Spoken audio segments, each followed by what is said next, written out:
I don't sell on Amazon. I can't afford to. Amazon takes 20% of anything you sell. Then if you're adding free shipping onto that, that's probably about another 8 to 10%.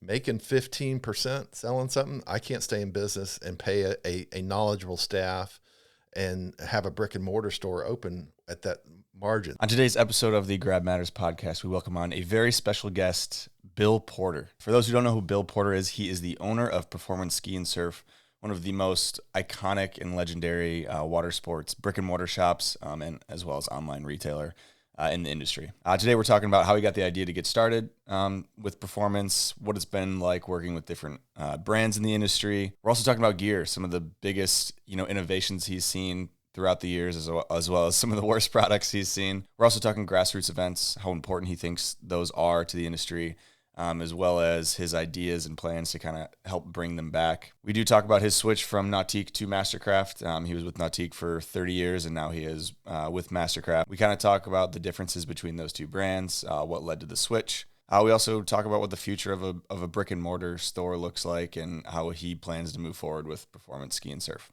I just want to give a big thank you to all of the Patreon members. Your guys' support really helps keep this podcast going. So thank you so much for your guys' support. If you guys are interested in supporting the podcast, joining the Patreon is the best way to do so, as well as supporting the brands that support this show.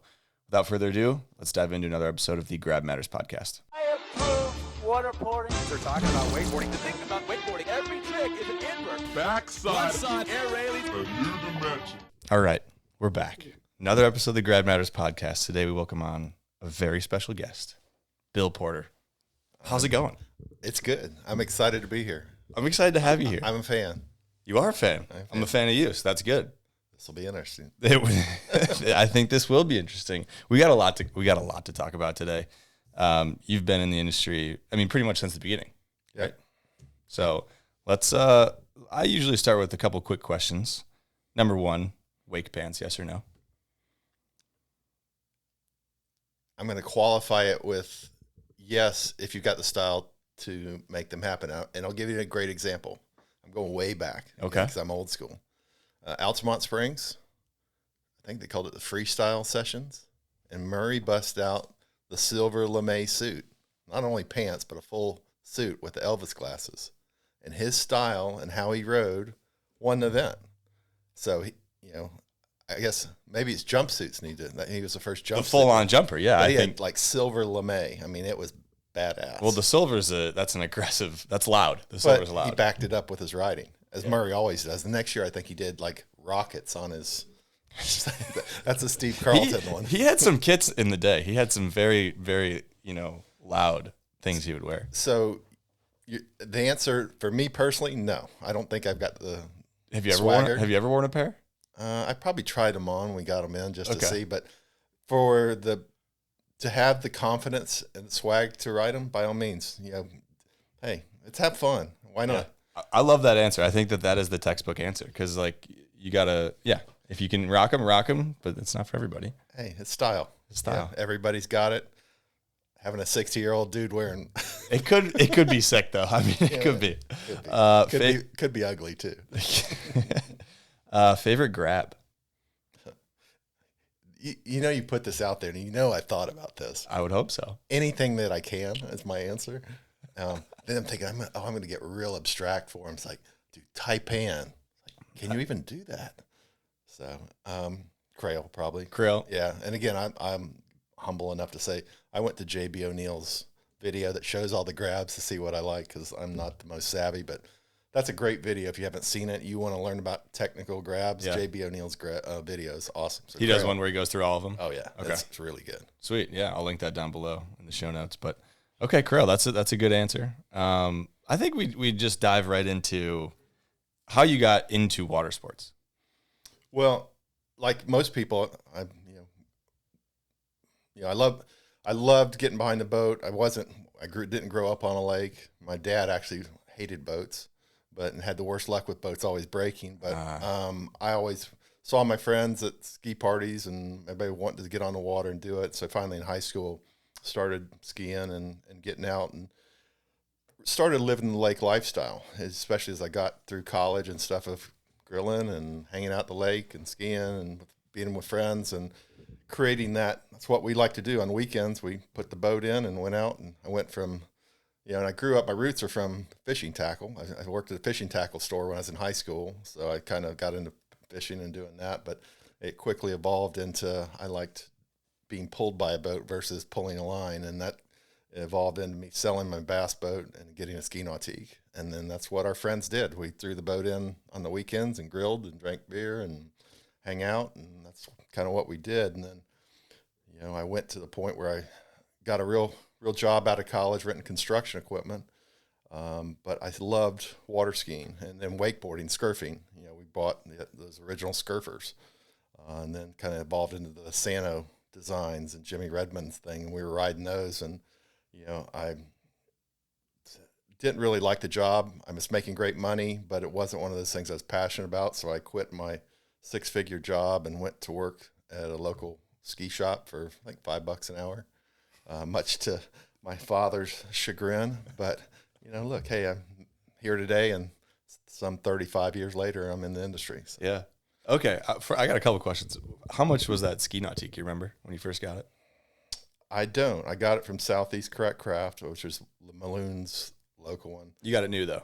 Oh, yeah. Okay. I bought it new. And luckily, I had enough finances at the time to do it. It was a gray on darker gray. And it was a great boat. But, I mean, that's the boat that we started 2001. I think it was a 86. I don't know. Yeah. But a great boat. Yeah, Great absolutely. boat. That new smell of a new boat you never forget that. And the sound when you turn it on, and the water and the carbureted, pump it a couple times to make sure to start up. And okay. great. So we were talking pre-performance. So you're working at a ski shop. Yeah. For $5 an hour because you love it. Yeah. When's the idea, I guess, come into play of I'm going to do my own thing? Well, and I will tell you, I was pretty naive. I was really naive. But I mean, I loved selling people water sports gear. And we were down on, I'm not ashamed, worked at Ski World right down on Lake Ivanhoe, and Mike Chadwick. And the great thing about they were a small family owned business that, would give you as much responsibility as you wanted to. And not only working in the pro shop, but we dump the boats in the lake and do lessons and teach people how to ski. And, we did windsurf and pretty much jet skis and everything. But they would let me rearrange an area and try stuff. And then you got to meet all the industry people. I mean, it's where I met Herb Obrien. Herb would come in and, and he was very personable, and he'd, and I met him, and he'd remember my name. He'd come back and, hey, Bill, how you doing? And it's like, wow, he really knows what happened. And then at the same time, we had Sammy Duvall. Sammy, he was the guy, on the pro water ski tour, and he had a shop up off Lee Road. So you had Ski World, who's been a dealer for years and years, had Sammy Duvall, and again, pretty prominent pro shop presence in Orlando. And then you had the Overtons and doing that. And like the online mail order catalog was a big thing. But the thing that I saw was on the south side of town, there was nobody. And, we had the mall at the time that was just coming up was the Florida Mall. So we moved down there. That's where I figured if I opened down there, maybe I can make it work. And that's the story of, again, this is how old it is. There was no internet, no cell phones. So I typed a letter, posted it to Herb Obrien in Redmond, Washington, and somehow it got to his desk, and he read it, and he remembered me, and he basically had Eddie Beverly and Brian Gardner contact me about my idea to open a shop on the south part of town, and the rest is history. Herb was a rock star. He rolled the dice on people. If he believed in you and saw something in you, he would roll the dice. So what did you say in that letter? Hey, I'm going to open up a shop. Would you guys be interested in? Well, a couple things. One, there's nobody in that side of town. So everybody that come into town going to ski school or going to, because there wasn't wakeboard schools at the time, would want to come there, and then they'd come to ski schools and stuff, and there's nobody in that side of town that wasn't getting serviced. And I thought, well, I'm going to open on that part of town, focused on try to sell to tourists and people coming to Orlando to water ski and wakeboard. Stay open later so people that are at schools could come into the shop, because that time we stayed open until 9 o'clock at night. So I was doing 9 to 9s for 29 years till COVID. Till COVID. Yeah. You ran it all the way that long? Yeah, 7 days a week. Wow. 7 days a week. but that worked, and they believed enough in my idea that there was a need for it, that they basically, Eddie went into Sammy Duvall's, and from what Eddie's told me is that Sammy said, "Hey, are you opening that guy in the south side of town?" Because the word had gotten out. And he said, "Yes, Herb wants to do it," and apparently threw him out and said, "I'm not buying your stuff." And Eddie came right down, and Herb, we wrote orders, and he gave me credit when no one else would give me credit. I mean, that thing is the politics of that time is I was a new guy and nobody wanted to sell me. So I pretty much had HO at the time, and then it turned into Hyperlight. So I guess I'm interested in the politics of that time because it's like unofficial, right? In terms of where you can and can't open up a store, because it's all based on whether or not you're going to be able to get product from these manufacturers, and their relationships with other dealers in the area. Oh yeah, gets muddy, right? Yeah, and for the most part, the industry's protected dealers pretty well. There's no formal agreement. So say I wanted to sell my business today, I don't have a signed agreement where I could sell my ability to sell Ronix or sell Liquid Force. But at the time, they protected the dealers really well. So for Herb to say, "Hey, I will sell you," was a huge deal. But in the meantime, brands like O'Neill and Kidder and Conley and nobody else would sell me. I mean, nobody. EP, I think, sold me as a ski brand, but I'm working with one key brand and focusing on that and kind of anything else I can get. And, I worked smarter, harder, faster, stronger, and, leaner. And, it's me and one other guy pretty much opened the shop to start. So, yeah. But it was scary. My mother, the story, I told this before, but the story, my mother hired a guy to talk me out of opening the business. I was going to ask about that. And literally Fred's Rosenthal. She hired him to talk me out of doing it. And I threw my business plan out and talked about it and explained what I wanted to do. And he got so excited about it. He helped me come up with a name and helped me promote it. I don't think my mom said she didn't talk to him for like 5 years afterwards. So, well, it kind of backfired on her pretty hard. So I was in, then the other big game changer for me was my brother, Jim, my oldest brother. I think they were proud of me for doing it, but he saw how much I was going to fail because I had no accounting sense at all. So my sister-in-law, Nancy, got involved and helped me with the accounting side of things. His story to me is like, "Nancy, you got to go save my brother. He's going to fail." And Nancy's still my CFO till today, and the reason I'm still in business. You need a good financial person. Somebody to manage the money. It's not me. So, I mean, besides, struggling to get brands to come in, what were some other early hurdles when you're starting your own ski shop? It's so long ago, it's hard to finding good people to work with you. And I've been very, very blessed. The staff I've had some amazing, amazing people. And because as a single person, you can only do so much. So your employees are the extension of you, and just have people that are passionate about the sports and, willing to learn about it and who are ride and ski and try stuff out. And, we learned as we went. And that's a neat thing too, is, having somebody like Herb involved, he'd create that stoke and passion for you, because Herb would roll into the shop and he's got this new compression molded wakeboard, and he pops in that tape, says he got a player, and pops in tape of Eric Perez doing that flip, and he says that you're going to sell hundreds of these things. And he was a man of his word. We sold hundreds and thousands, and his vision for it, he'd make you a believer. And then you go out and try it and actually work. And if something didn't work, he'd make it better. And with constant evolution and improvement of the sport. And that type of excitement created, riders doing stuff they'd never been able to do on the water. Then you start meeting like Darren. He brought Darren up, and Darren came in and rode. We did a contest. I want to say it was 91 at Sonesta Village, which, I think we had slalom as one of the events because that was at the time. But Darren came up, and we got to see this guy do stuff that we couldn't dream of doing, and creating that stoke and hype behind it's like, holy, there's potential here. And that's kind of what fuels the fire. And then the evolution as the sport's evolving and Wiley's boots come on, and it really takes riding to a different level, and then different types of construction. I showed you that Exocet board. That was totally different. And then the twin tips and all the Wake Tech Flight 69, that whole craze with Byerly and Gator and that whole thing. I mean, it was crazy, which, you know, again, John Lipscomb, I think you know him from Vintage. He does a lot of wakeboards. He was involved in that Lake Catherine scene and getting Byerly one of our demos with Hyperlight boards to try way back, he told me in the day.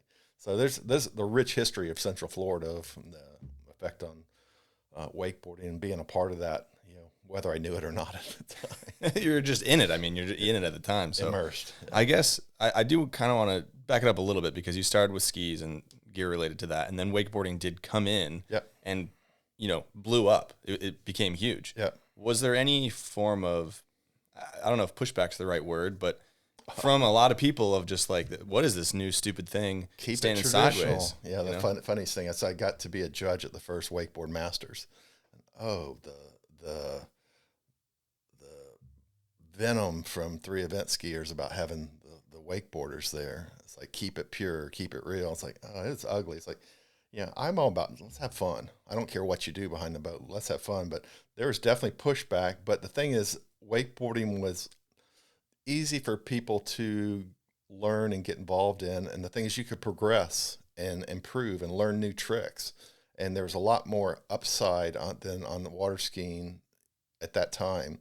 So the sport really took off because people could do stuff, and the industry embraced it, and then you had magazines pick up on it. I mean, I can remember doing I forget what Waterski magazine called the first, but, you know, Darren's on the cover with one of our logos on it. And that momentum just built and built. And then you start having videos released. And that's the thing we don't really have today, is that anticipation of that next video that made people rock stars.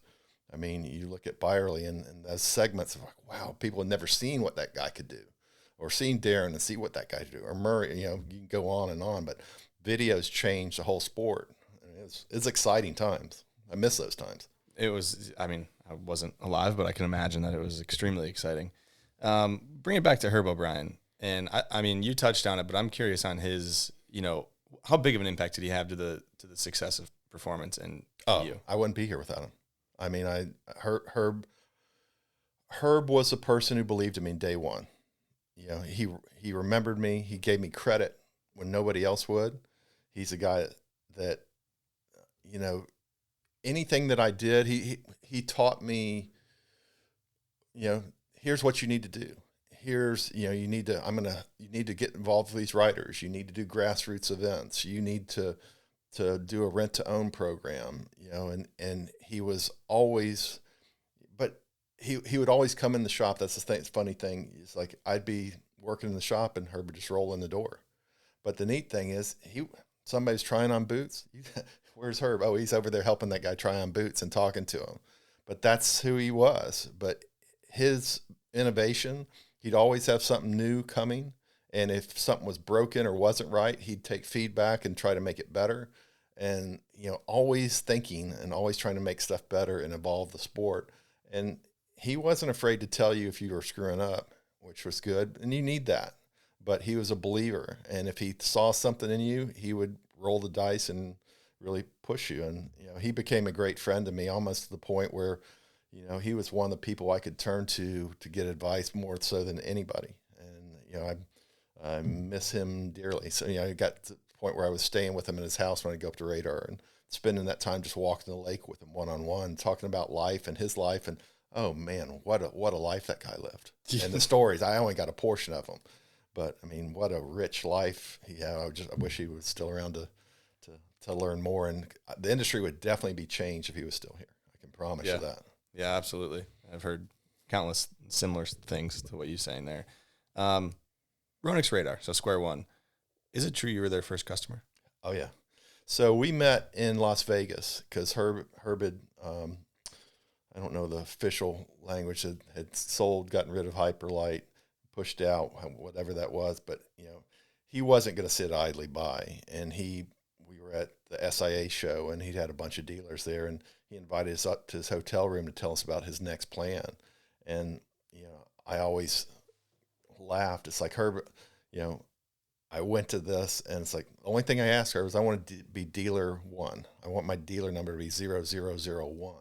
Well, and that's, if you ask people at Square One, that's your dealer number 1. I think it's PER 001 or something like that. But, you know, I believed him. I knew it was going to be successful. and it's been pretty, an amazing thing to watch. I don't know if I sent you a picture. I've got the picture of the first boots we opened up, and that day, I think it was 2006, opened up the box of the first boots, man. Talking about excitement and, of stuff to come, because you saw it and you knew stuff was coming, but that was a really exciting time. And, again, with the riders he had supporting it, and, Danny's and Chad's and everybody else, it's going to be an exciting time. And it's proven well. And again, they're family. I mean, they're, when Brian Gardner comes to town, or Ashley Johnson, or, those people I invite to the house, or we go out, and they're not doing as much on the business side of it, is that we have the relationship well beyond that. And that's why I did that. That's, I think, part of what's missing in the industry now, is that familial type relationship you have with people, because the industry's gotten a little bit more corporatized. Is that a word? It is now. You don't have as much of that rich, hey, they really care about me and my business, and it's backed up by their actions. It's not just a financial relationship. It's, how's your kids? Or are you getting out and riding? How's your health? And that's, unfortunately, I think, it's diminished some over the past 5 to 10 years. Yeah, absolutely. I mean, and that all makes sense too, right? It's the people. That's the most important thing. What's relationships? Relationships. How much was that first PO for? You remember?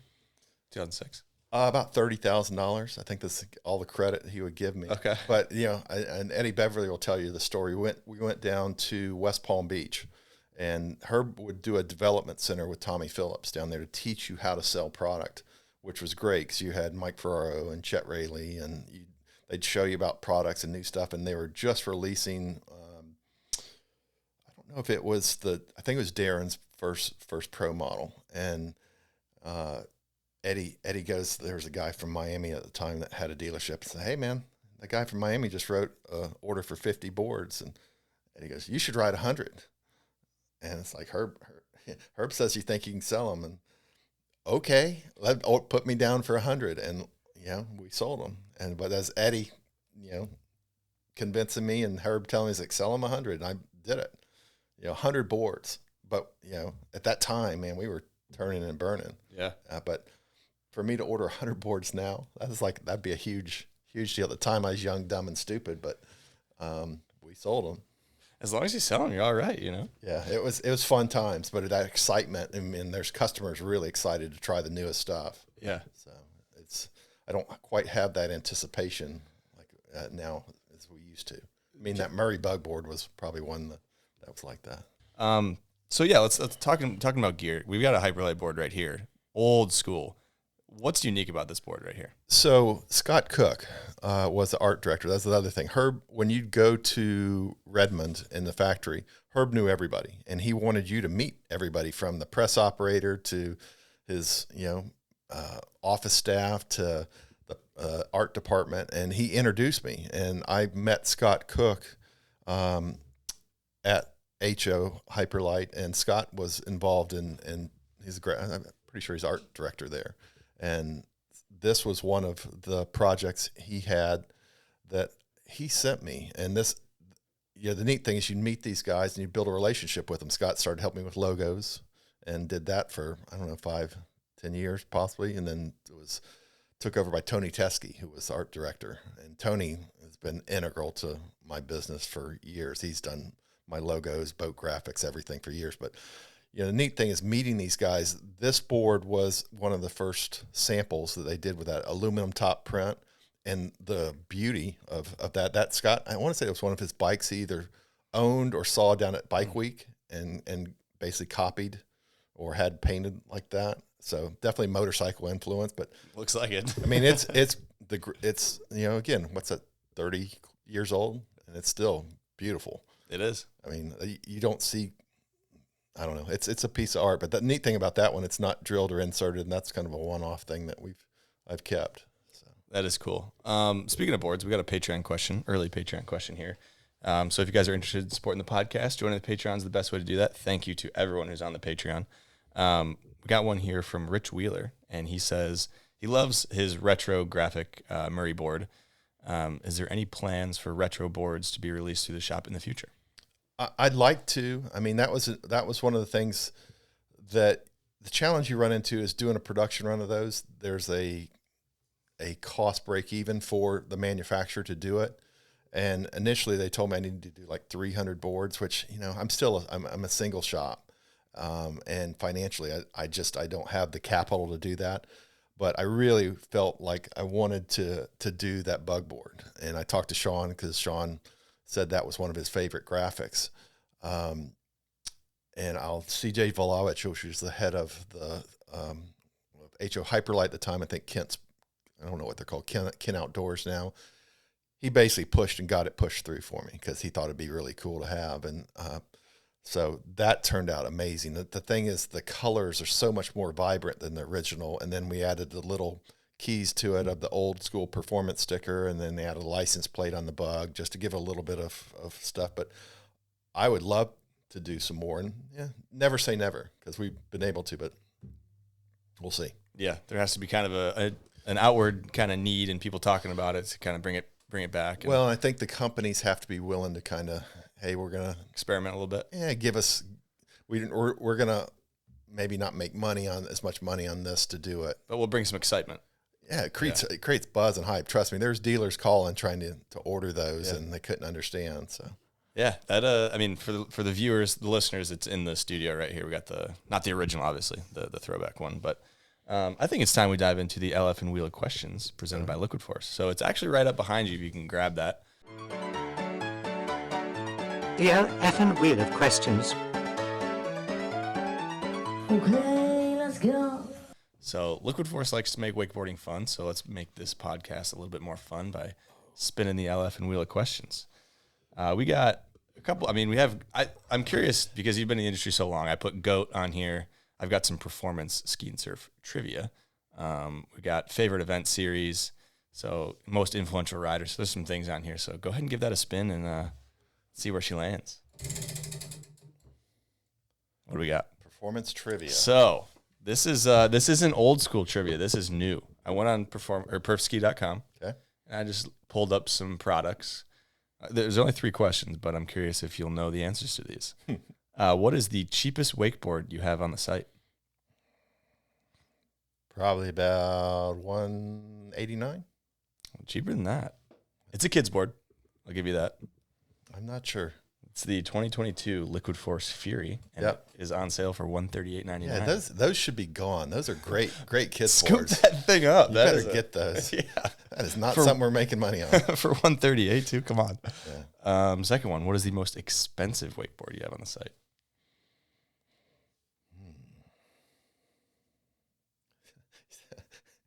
I don't try. Be one of the Nova Hyperlight Novas. I'm not sure. Close. It's the Hyperlight Riot Loaded. Riot Loaded. Okay, yeah, for $899.99. Yeah. What is the longest wakeboard you have on the site? So length of the board. Man, you're making me look like I don't know anything. Well, these are very niche questions. I wouldn't know this. 160 something. Yeah, 165. Yeah. Slingshot the space melter. Those things are awesome. I've got one of my. Have you ridden one of those? Yeah, one of my longtime customers rides one at OWC, and he needs to be a spokesperson for Slingshot because this guy's I think I call him a plumber, but I think he's a mechanical engineer. But he got back into riding, boat rider, and he started riding that. He got one, and he goes out and just butters it around. And says, "This is the funnest board I've ever ridden." And it's like so forgiving, so easy to ride, and it's just neat seeing. This is a guy that was a customer in his teens and in 20s, and now he's in his late 40s, early 50s, and riding cable with his kids. Yeah, it's really cool. Yeah, that is cool to see, and that kind of speaks to having a quiver, I think, of different boards for different things. And he does. That's the cool thing is he's bought a lot of different ones. He tries it, but I went out to Nona and I saw him out just buttering around having fun on it. It's kind of motivating. Makes it, God, I need to get off my ass and get out there. Yeah, I don't have to go hit the jumps. I can just ride. It's funny you say that. I went to WSA. It's probably about 8 or 9 years ago, and I was riding with Tony Finn, and Tony and I were talking about we were snowboarding. We're hauling ass down the mountain, just carving, free riding. And industry-wise, like we haven't figured out for us older guys, we can go on a snowboard and cruise the mountain and ride aggressively and fun. We're not going off kickers and doing crazy tricks, but we can still have a really good time on it. as an industry, we've not really figured out how to translate that to the water side of it. Because surely we should be able to go out and do stuff behind the boat and have that same type of fun and experience. So that's a challenge to the industry, is how do you get that same feel? And because that's kind of important for the longevity of it too. You know, once you hit a certain age, you're not going to be trying, you know, some of these tricks because you could. Well, get and the hurt, wakes get so huge, you can destroy yourself if you're not careful. Exactly. That's true. But you can still get out and have fun. We have to figure out how to market that and package it. I agree with that. So we got a LF'n wild cards. This is from the crew at LF. They got a question, a little bonus. What is your favorite graphic of all time? It's probably the low hanging fruit, but that trip graphic, that 25th anniversary. Yeah, I mean, that's the neat story with that. Is like another. I don't know if you knew this. We were the first liquid force dealer, number one. We did Altamont Worlds. We are dealer number one for liquid force too.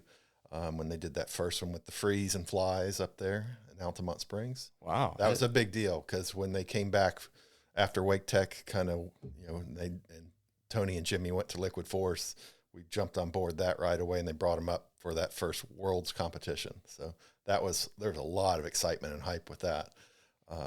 But Jimmy was talking about that trip graphic when it was at Expo, and I guess Drew Brophy had that print and it sold to some internet tycoon or something in California that wouldn't let him get it to scan it, because it was it was sold for a ton of money.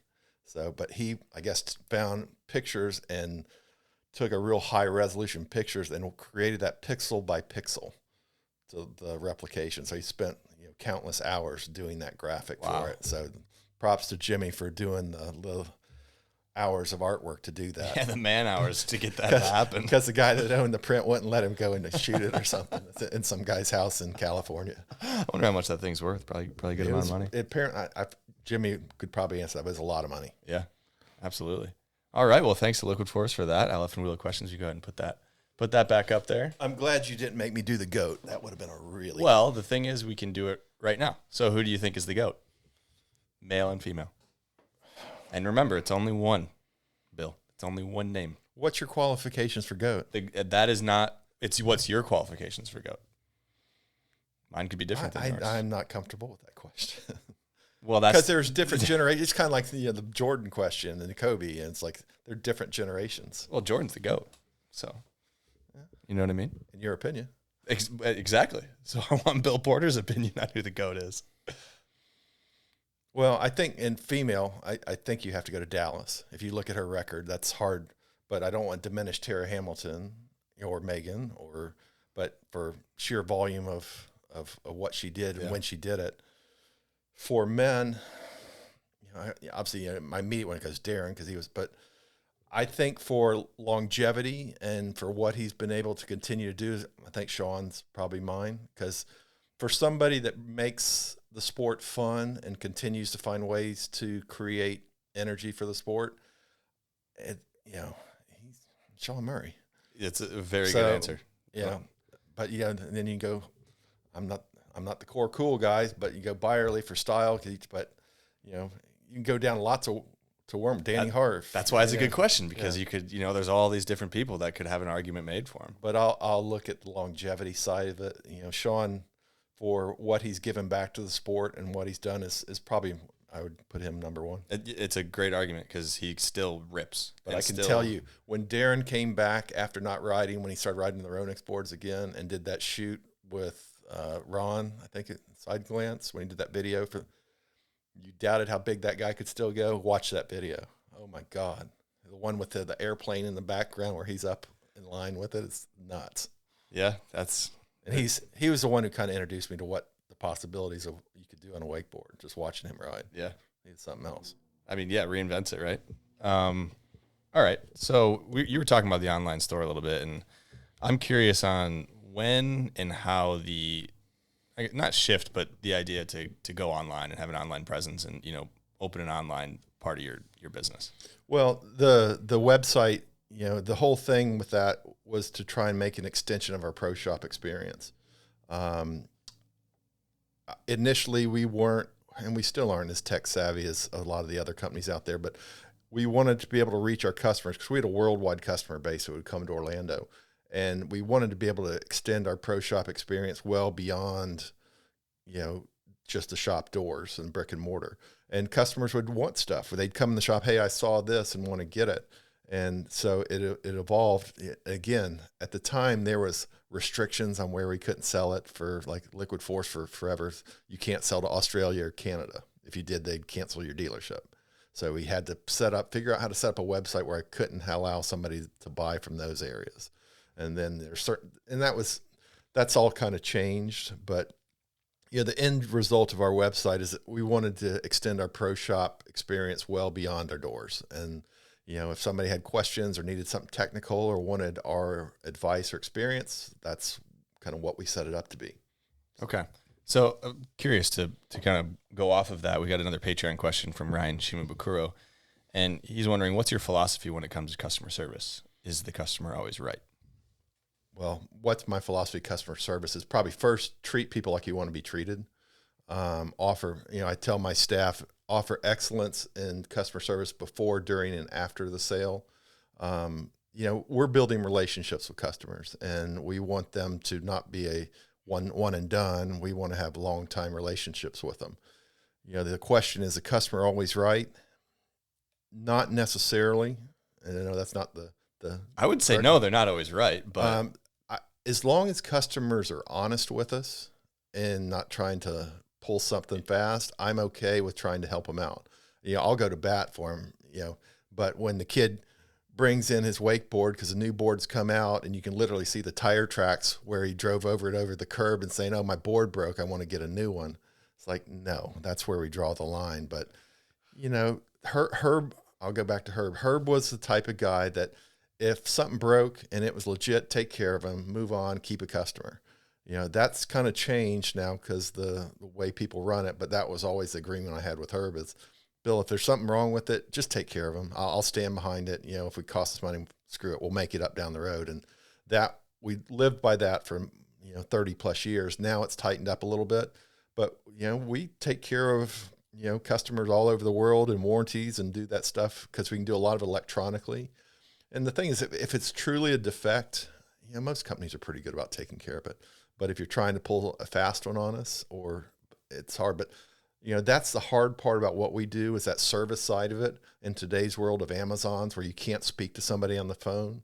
You can't get any service hardly, or they just take stuff back without any question. We're in a tougher situation because we have to, take the photos and send it in and get it approved and then get stuff back in and receive it. It's a lot more complicated.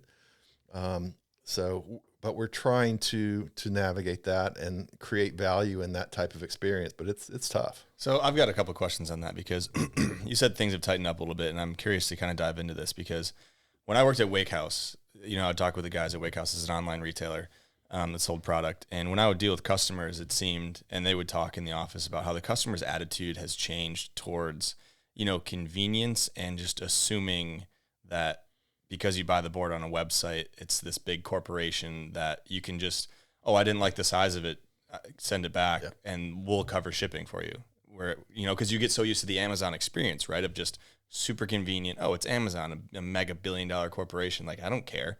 When in reality, more often than not, it's not actually this big Amazon thing if you buy a board or whatever, or you buy it on Perfski.com. So I'm curious, has customers' attitudes changed and made it a little bit harder to deal with them because they're expecting the Amazon type experience? 100%. And I think the other thing too is price point. They want you to match it, the cheapest price you can get. And it gets to the point where they feel like we're not offering customer service if we won't match a price. And the hard part is, I tell my staff to tell it, if there's such a good deal that you can buy it, it's below my cost or something that doesn't make sense, I just said, hey, man, do it. That's a great deal. You just have to do it. But if that thing breaks or you have a problem, good luck with that. And that's the hard part for us as a pro shop is our overheads is a lot more. I don't sell on Amazon. I can't afford to. Amazon takes 20% of anything you sell. Then if you're adding free shipping onto that, that's probably about another 8 to 10%.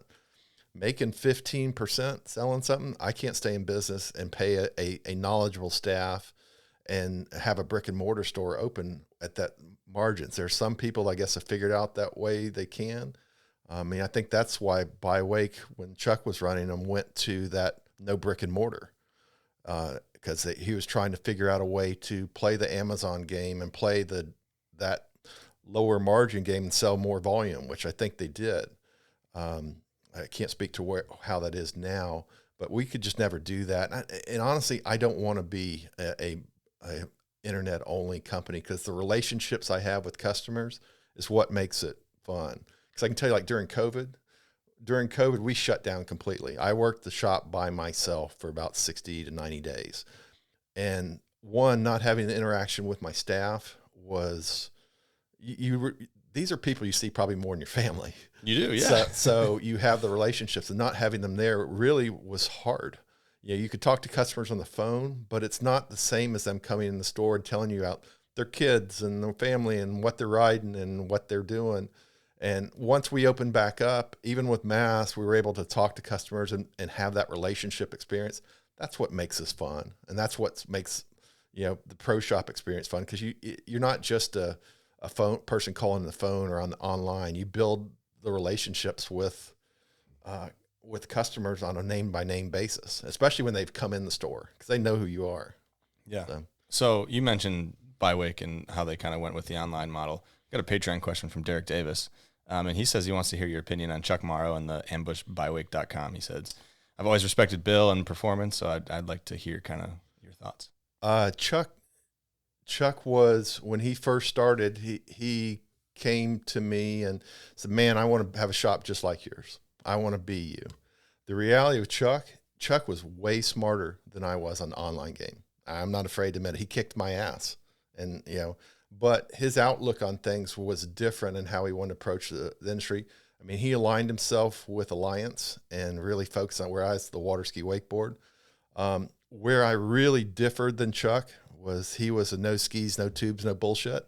I was all the skis, all the tubes, all the bullshit. I want people to have fun. I didn't limit myself to that. And that really bothered me on some level, because I understood that was the core cool move. But in the day is, I want people to have fun and sell products. They have fun, whatever they want to do behind the boat. I'm not going to discriminate them because they want to be on a water ski. And I made a hell of a lot of money, and I still make a hell of a lot of money selling water skis. But in the day is, I want to, if Dad likes to water ski, I'm going to tell him, sorry, I can't help you. No. So, but Chuck was he was a visionary on a lot of levels and very proud of himself. I will tell you that. He would tell you that he was bigger than the industry. He said that to me and others many times. That's a big claim. So, and on some level he was, because he changed the outlook on it. Yeah. And his family, really, really were, they did great things online, and they pushed me to do better and be better.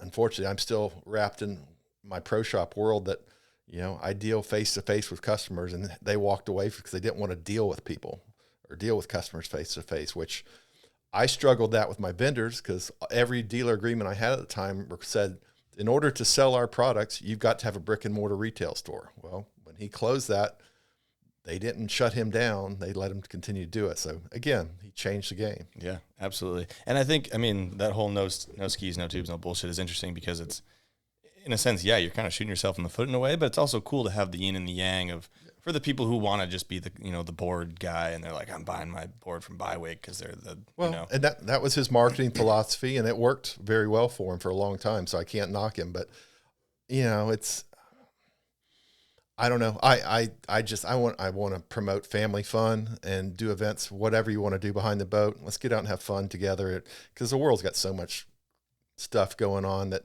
I'm more about promoting fun, however you can have it behind the boat. So love that attitude. So speaking of brick and mortar and online stuff, so obviously everything's, still shifting heavily. It's very heavily online in a lot of ways, but it still is getting more of an online presence. In a time like now, when brick and mortar stores are maybe not as integral, I guess, or maybe your sales aren't as high in store as they are online, do you feel like there's ever a way to kind of bring the feel of pro shops back, in terms of like the touch and the feel and the customer experience, the community aspect? Do you see that like coming back at all, or? Well, pro shops are a dying breed. I mean, we're one of the last few pure pro shops out there. the challenge that the industry faces is, with the boat sales that went crazy, and all of a sudden every boat dealer wanted to become a pro shop and have equipment and sell equipment with boats and finance it in. The problem with that is, do you have the people there to sell it with the knowledge on the products you sell? So while boat sales are great and they can bring all this product in, guess what will happen when boat sales drop off? First thing that everybody tells you it's going to drop off is they're going to stop bringing in boards and skis and stuff. Well, what do you mean you don't have it? So I'm hopeful that will turn back to us. But our big challenge is now majority of my vendors are selling their competitors, especially on closeout stuff. I mean, something I pay $200 for and they're selling for less than that on the factory website. Man, how do I compete with that? So I'm trying to navigate this new world we live in. I still believe there's a place for pro shops because customers want knowledge and they want somebody that can help guide them to the right product for their needs and their budget.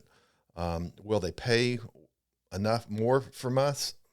I'm struggling with that now because a lot of customers, they want the cheapest price. And a lot of times the cheapest price is from the manufacturer. It's like, they want my knowledge and want me to learn from me, but they're going to go and buy it from the cheapest price. If I don't match it, it's not good customer service. So it's a new world. Well, it's tough to portray that value, right? Too, of like you're giving a value add because you have knowledge, and they can also come into the store and try on all these different types of boots and look at all these boards and talk to someone who knows what they're talking about. But how do you portray that on a grand scale of everybody be like, it does make sense to maybe pay just a couple more dollars to get our expertise. It's hard in a world where they can just pull up their phone and go like, well, I'm just going to buy the board right here for the cheapest. Well, or they'll come in the shop and I'll spend 20 minutes, or one of my staff will spend 20 minutes educating them about the different boards and what's different, features, and then trying on boots to find out boot size. And all of a sudden they pull up their phone and they're shopping. Well, I can get it from X for this. Will you match it? It's like, okay. And ultimately we have to decide, is there enough meat on the bone to make it worth our while? But it's hard. I mean, it's hard. It's kind of like, you don't go into the supermarket and says, I see that T-bone steak there. You got it at $15.99 a pound. I can go down to Costco and get it down for like $9.95. Will you do that? They laugh at you. But, I'm hopeful that the pro shops are there. I think, like, I'm sure we'll probably get into grassroots wake events, helps create that value where people want to come shop with you. And I think there are customers that patronize shops and families because they know you have a relationship with them, and they know that if there's a problem, you'll take care of it, and that they want to do business. But it's hard. Even I laugh, my wife and I laugh, as we have good friends that we go out to dinner and do stuff, that I'll go to their house and go on their boat, and they'll have products from an online store or local. And I was like, are you effing kidding me? It's like, but it's how people shop. Yeah, it is. I think it's time we dive into another segment called Deserve Some Love, presented by Driftline. So if you need some new board shorts, make sure to head on over to Driftline and get some of the best boardies in the game. They got a wetsuit liner, keep you warm, keep you protected. Make sure to use GRAB15 for 15% off your order. Links in the show notes. So I think you said you've listened to a couple podcasts before, so you kind of know what Deserve Some Love is. You can go any direction you want with it. It could be, employees you've had, guys you've worked with, anyone who deserves a little bit of love, maybe didn't get the shine. Can I do a couple? Mm-hmm. Oh, yeah. First, and this is a generic one, and I know this is probably, again, low-hanging fruit, but my staff, when you own your own business and you're the face of the business, you have to have staff that really care about what they do. And I've been blessed to have some great staff, and I have great staff now. And that's what makes performance. It's not just Bill, but it's the people that work there that do a lot of the dirty work and the stuff that I don't do. So, my staff first and foremost, but I'm going to go a different direction and probably more along your question. I'm going to go Jake Plott. For those of you who don't know Jake, this guy is just a hard worker.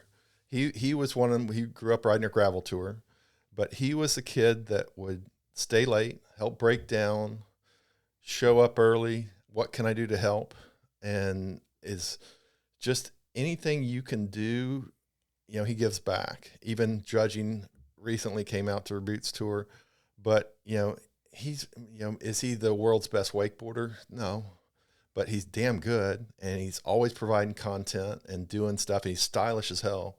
But as a person and ambassador, if I'm doing an event, who do I want to have show up? Man, I'd have Jake in a heartbeat, because he's on time. He's ready to go. He can help sell stuff. He's great with people.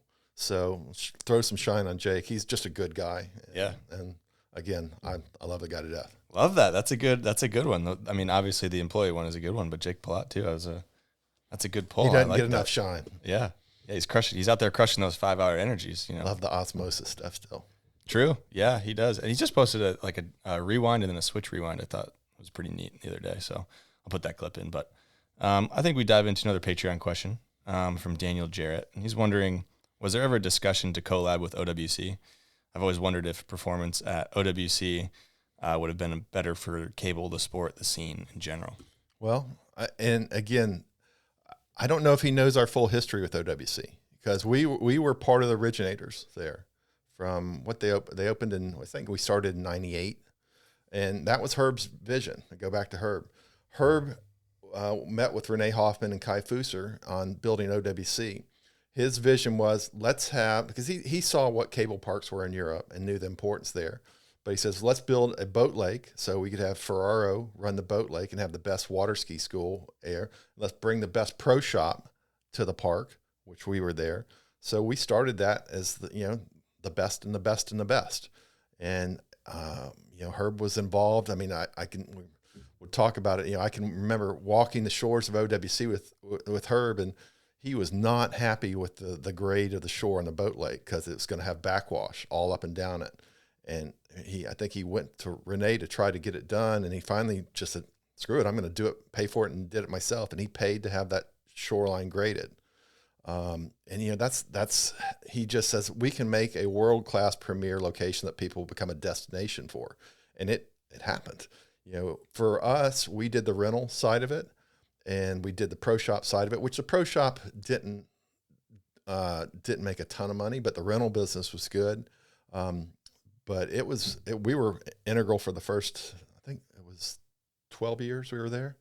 So, but when we went through the leaky roofs and the wet carpet, and, a lot of, again, I tease people, Parks would come ride, and we think it was at the time of the free motion days.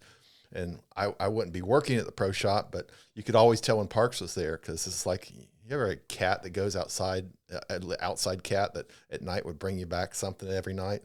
It's like the same thing with Parks. Parks would leave a broken board on the counter every time. He'd go out and do such crazy stuff and snap a board, and he'd leave it for us just to remind us he's around. Oh, that's good. Good times. There was a lot of great memories. Murray screwing animal boots on a pair of trainer skis and riding the Indian line over there. That was another great one. A lot of short line stuff, shenanigans going on over there. A lot of janky rails in the beginning too. Oh, wood and foam, like noodle foam stuff. I mean, it's scary what these guys used to ride. Yeah, it's no unit features that we have now. That is without a doubt. No. We got another Patreon question from Robbie Houlihan, and he's wondering, since the shop opened 25 plus years ago, what are some of the biggest industry shifts you've seen? Well, I think we've covered the biggest one is I'm competing against every manufacturer. The relationships when you have privately held companies and you build the relationships with the owners, you have a more personal relationship with them. And when corporate entities have bought out the companies, all of a sudden you think you have the relationships with decision makers, and you come to find out no, that they don't have the pull they used to. And being candidly, as a business, we have financial times where we get lean in certain times of the year. Hey, can you extend us terms? We'll catch up. We always do. But when you're dealing with corporations where they're about making money, let's make money first and foremost. Well, you're behind. We're not going to ship you. I didn't have that in the past. So how we buy and how we do business has changed. The biggest part is, it's not about the relationships as much anymore. It's more about your financial status with the company, and that's kind of sad. The exception is obviously Square One, Ronix, and Radar. That's still very much a family relationship. And in the days, you want to work with companies that want to work with you and are excited about work with you and are committed to helping you grow your business. And the new structure and way of doing business has changed. We're trying to navigate that. So not to say it's bad, but it's just different. Yeah. And we're having to learn how to we're learning how to be better at what we do. But man, so much is changing. So just how people buy, how people shop, what they expect, and how to make money today, just to cover our expenses. Yeah, it's absolutely wildly different than 25 plus years ago. I can only imagine. Let's dive into gear, because I'm curious. You've been around forever. You know tons about gear. What are some of the biggest pieces of advice you can give to somebody who's looking to buy gear? Go to a shop that rides and knows product and has product knowledge, because videos and stuff are great, and you can learn a ton now, much more so than looking in a brochure. But having people with real working knowledge of product, trying on boots, seeing how boot fits, demoing product, going to a shop that has a demo program, your working knowledge by trying stuff out or talking to people that can understand what your needs are much more important and valuable, even if you have to pay a little bit more. I tell people, if you're going to spend money and you work hard to go out and play, go out to buy the boat. If I could get you a wakeboard that would exponentially improve your time on the water for $100 more, would you pay for it? Most people say, and you just bought a $250,000 boat. Yeah. Yeah. But people will cheap out on stuff when, either trust me, let me explain why this is better, why this aero core is going to be much faster to the wake, or what you're going to feel, or take it out and try it. But product knowledge is key, and then you are working user knowledge. Yeah. And I think one of the biggest things for me on that is the boots. The boots, trying on the boots. If you're a wakeboard or water ski, I would imagine is very important too, but it's so crucial. The boot is what connects you to the board. Having that fit correctly is huge. Well, and I'll even take it way simpler than that. Let's talk to the parent. One of the challenges we ran at OWC is when it was getting ready to transition to Action Parks, Hyperlite was a sponsor of the park, and they only wanted us to sell Hyperlite product there. But if I ran into a situation where I felt like a kid's boot, it's got the Velcro strap, it's easier to get in and out. If I referred them from OWC to the shop to go get that other boot, they were not happy about that, because and I get the financial side of it. They're wanting to promote just that. But for me, I want to keep this kid riding and happy, and parents happy, because they don't have to go down and strap on and pull the laces on the kid's boots. So, having the ability to have, help the customer find the right products for them makes a huge difference. Could be something like in pro model boots, having an Intuition liner like Ronix has, heat molded. We heat mold boots. Hey man, it's just pushing on my outer toe. Is there anything I could do? Well, let's heat mold it and see if that will cure the issue. Or if something breaks, hey, I've got a shop that I can run into and they'll take care of that problem for me because I bought it from them, versus me having to box it up, send it back, be without it for 2 weeks, hopefully get an RA number.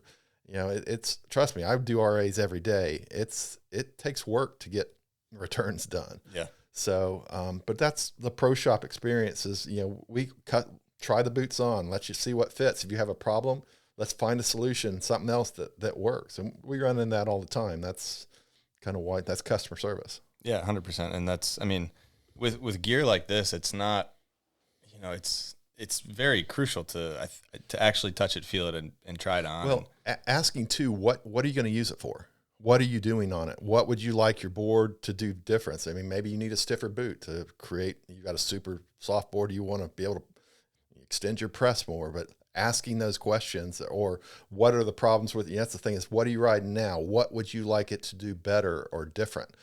Asking simple questions, you can, help guide somebody to hopefully something that'll meet their needs. Yeah. And then in turn, they, like the sport even more, staying longer. These guys at Performance know their stuff. And I bought this, it rides so much better. Or demo it, try it yourself. Yeah. I'm a big demo person. Absolutely. Over the years, what's the most ridiculous piece of tech you've seen in the water sports industry?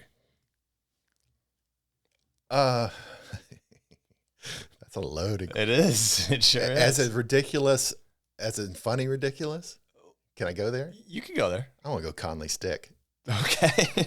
That is the most ridiculous thing I've ever seen, with a split tail and those janky bindings that rotated, and the Dave Reinhardt doing his fashion airs with it when you had such much better options at the time. Yeah.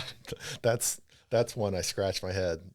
Okay. We'll keep diving into gear a little bit. We got another Patreon question from Parker Have Wasson. you ever ridden one? I have not ridden one. You should try it. I would sometime. love to, though. Got to get my hands on one. So we got another Patreon question from Parker Wasson. And he's wondering, since you've probably seen every wakeboard product that has come out, what piece of tech or product do you think has been the biggest game changer? I don't know if Parker works for me. Mm-hmm. So he's super, super good guy. He's away for the summer, but I'm looking forward to having him back. He is a great rider, but just a good guy. Super nice guy. Yeah. I love that guy. And I want to say is there a Patreon question too? I read about things. I thought through this one. This is one that I really wanted to talk about, because I think there's several things beyond that. For innovative product that really changed the game, Wiley's boots was one of them. And because I think back at the straps, as soon as you could get better connected with your board, that was a huge deal. And then what was a air shock pad that Herb did that raised your foot off the board. I can remember I built Wiley's to go on that air shock pad, and that was combining the best of both worlds. Frankenstein stuff right there. It was really cool though. It worked good, but that was a big changer. The other one that I got to be involved with was the tower. I can remember Larry Maddock and put together a panel to talk about the tower and the viability of the tower, and sitting in that round table. And I go, Larry, every boat you sell will have a tower on it, just about. And it's like, if you don't do this, you're nuts. And I can remember the impact that first flight control tower. And you look at the boats today, I mean, the fly highs and stuff we sold prior to that, but having that tower that could basically balance out the pull of the boat was like a game changer. Yeah.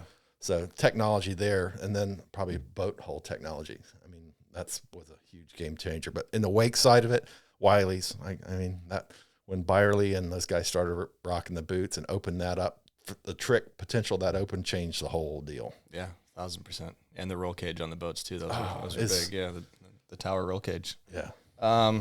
He's got a second part to it. What's the worst product you've seen? I think we covered that, the Conley stick. I feel like you're taking the easy way out with that one, the Connolly stick. Worst well, what's worse? I mean, I don't really that one just stands. How about a piece of product or tech that didn't hit? Like, it wasn't, people maybe were like, "Oh, this is going to do pretty good," and then it kind of turned out it wasn't what everyone thought it was going to be. Like maybe camber. I don't know. Was camber when it was coming in kind of like that's going to be a thing, but not really? Yeah, it's still sold. Yeah, it wasn't. Again, they really thought that was going to be the game changer for the industry. But I'm not trying to cop out of this, but I don't really have something that really sticks That's out. Fine. Yeah. I mean, there's been some janky stuff through the years, but you sell it's it. Experimenting. Yeah. I mean, I love Wake Tech, but man, the breakage on Wake Tech. I mean, I'd get 12 boards in and I get 6 back broken, but they changed the game and people still want them because they rode amazing. Yeah. So, but again, that's not really doesn't fall into that question.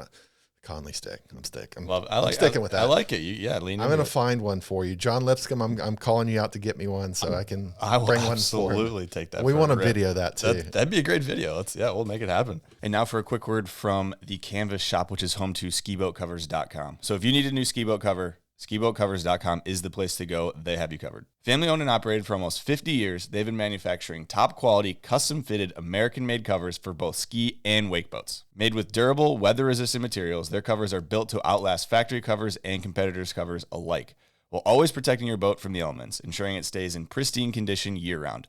They are easy to install and designed to fit perfectly. They are the best choice when it comes to aftermarket covers for your boat. Don't let the rain, sun, debris, or anything ruin your ride. You got a nice boat, get a nice cover for it. If you need a new cover for your boat, visit skiboatcovers.com. They have you covered, literally. And when you do, make sure you use code GRAB50 at checkout for $50 off your order. I'm curious on, I talked to Benny G. I love that guy. And he had what I would call a pretty hot take, maybe lukewarm take, on closed-toed bindings. And he says leather boots don't belong on a board. He likes open-toed, keep it a little bit looser. Slams are way less bad. I'm curious your thoughts on that. I don't know. Well, let's look at what's on the market. How many pros are riding open-toe boots? I don't know if that tells us the full story, though, right? Because those are going to be the most expensive boots. And I think the pros, maybe, are going to want to ride those. But, like, in terms of the general consumer, do you think – because I didn't really think about it till he talked about it. It makes sense to me to have a looser open-toed boot to make the slams way less bad. And then, maybe once you get to a super high advanced level, you can go on the full-on closed-toed boot situation. But is the gap that huge? The general consensus of what I've heard is your toe side edging is better than closed-toe boots and restricting your feet from coming through it. So without some really high-end open-toe boots out there, that's a tough one. But I would think that the pros would embrace it if there was a advantage to it. But I know Bob Sylvan used to ride open toes, not in contests, but I mean he would do it here and there. I don't know. It's an interesting. When's the last time you wore open-toe boots? I don't have any. Exactly. I might though on the boat. Well, I mean, for that recreational side of things, but you start pushing if that force when you land or your foot, if it can push through, trust me, you do not want your foot blowing through a boot. You don't.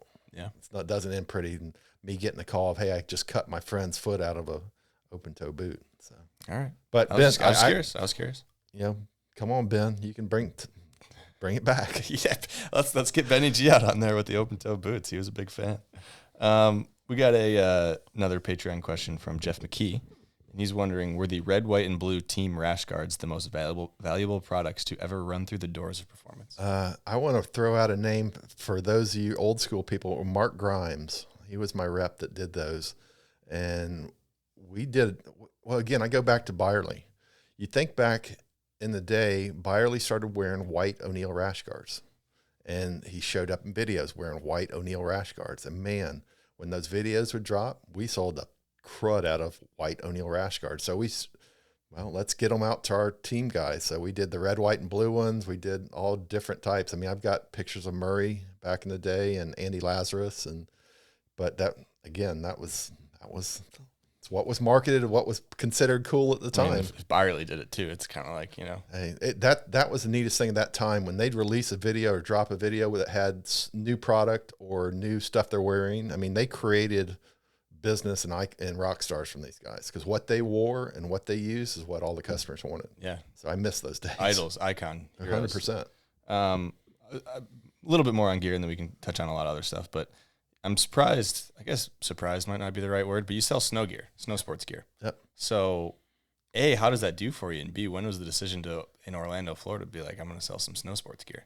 Well, part of my thing was I love to snowboard. And unfortunately, I don't get to do it as much, but as part of my business model was that I would do wake and water, and then in the winter I would do snow. And at the time I was learning to snowboard and had done it. And Burton was one of my key brands when I opened Burton, and Lamar was the other one.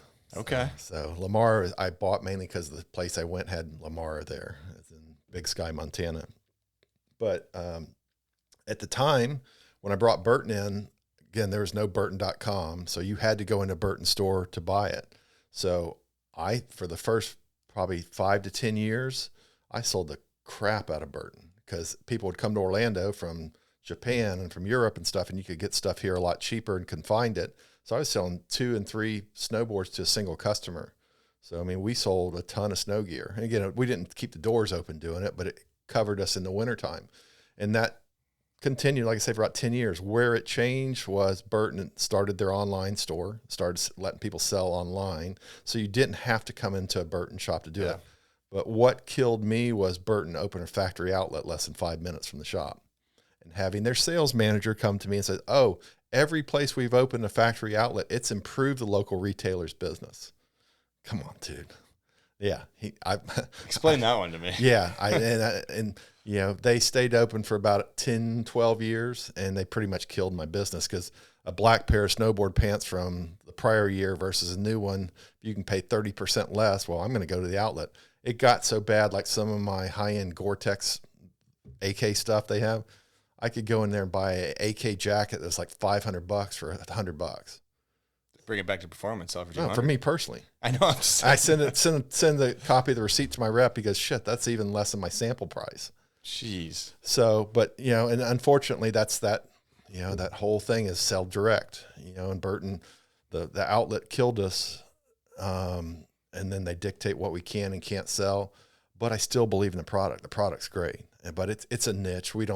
It's not a money maker, but I still like having it, and I'm still trying to be in the game, but it's not, if you're looking strictly at numbers, doesn't make any sense at all, but I still like selling it because I like to snowboard. And yeah, again, it's a passion I have. And if I can help customers have a great time on the mountain, great. I mean, and that keep them coming in to buy their other stuff. So who's the clientele that's buying in Orlando, Florida? Is it people that solely people just travel. take trips? People travel, go on vacation. But the challenge I run into, our season starts just before Christmas and goes into spring. There's like 2 sales windows. Whereas most Burton and winter stores start in September when it starts getting cold. But people here don't think about snow stuff till they're planning their trip right before Christmas or spring break. Yeah. And by spring break, stuff's going to be off price. So it's really hard business. That is interesting. Yeah. I was very curious on the snow sports thing being here in Orlando. And well, it's because I love to do it. Yeah. Well, it's a lot of fun. That's why. Again, and I don't mind buying great stuff. If it helps, again, I work all year to go snowboarding. If I can have gear that works really well and improves my time on the snow, man, let's do it. Yeah, absolutely. What's the number one most selling product you've ever had in performance? Well, if you look strictly at numbers, it's going to be like a low-end wakeboard binding, okay, just because you package those on. But in volumes of stuff, I think it goes back to some of the Hyperlight honeycomb boards back in the day, where I was ordering those like 50, 100 at a time, and we sold through those. The thing is, then you add in sizes. So you got 38s, 42s. Yeah. So, but that's really changed. So there used to be trends like that. Here's a great one though. So we've dabbled in stuff from skateboard section to inline skates was a huge part of our business back in the day. Huge. But I had a guy named Jared Fox that worked for me, and he was a skater, passionate, great guy to sell skateboards. So you had skateboard decks, you had trucks, wheels, shoes, all that stuff. And then in the other side of the shop, it's back when braided wakeboard handles were the thing, where everybody had every color you wanted, and everybody had a braided wakeboard handle. So Jared was adamant, man, we really need to ramp up our skateboard business. We're killing it. We can kill it if we bring in more decks and more shoes and stuff. So we bumped it up and did about I tried it over a year, and he came to me at one point. It's like, man, you're missing the effing boat. We should be killing it. We're making so much money on skateboard stuff. So I ran the numbers. I've had something about the size of this table that had just braided wakeboard handles on it. I go, Jared, we make more money in this 3x3 block of wakeboard handles in profit dollars than I do all the skate stuff, all the skate shoes, all the accessories, even surfboards in this one little section. So until you know the facts, don't spew your wisdom on me. But, that's one of those things when you look at the numbers, it's like it's you have to kind of see what makes financial sense. And the braided wakeboard handles made financial sense. I'll add one caveat to that. I ran into Jared it was at a Red Bull event down at Lake Ivan. It wasn't the double up, but it was a demo event, and he was working across the street, and he goes, man, I wanted to apologize to you. It's like, I didn't know what in the hell I was talking about at the time. And, it really meant a lot to him come back.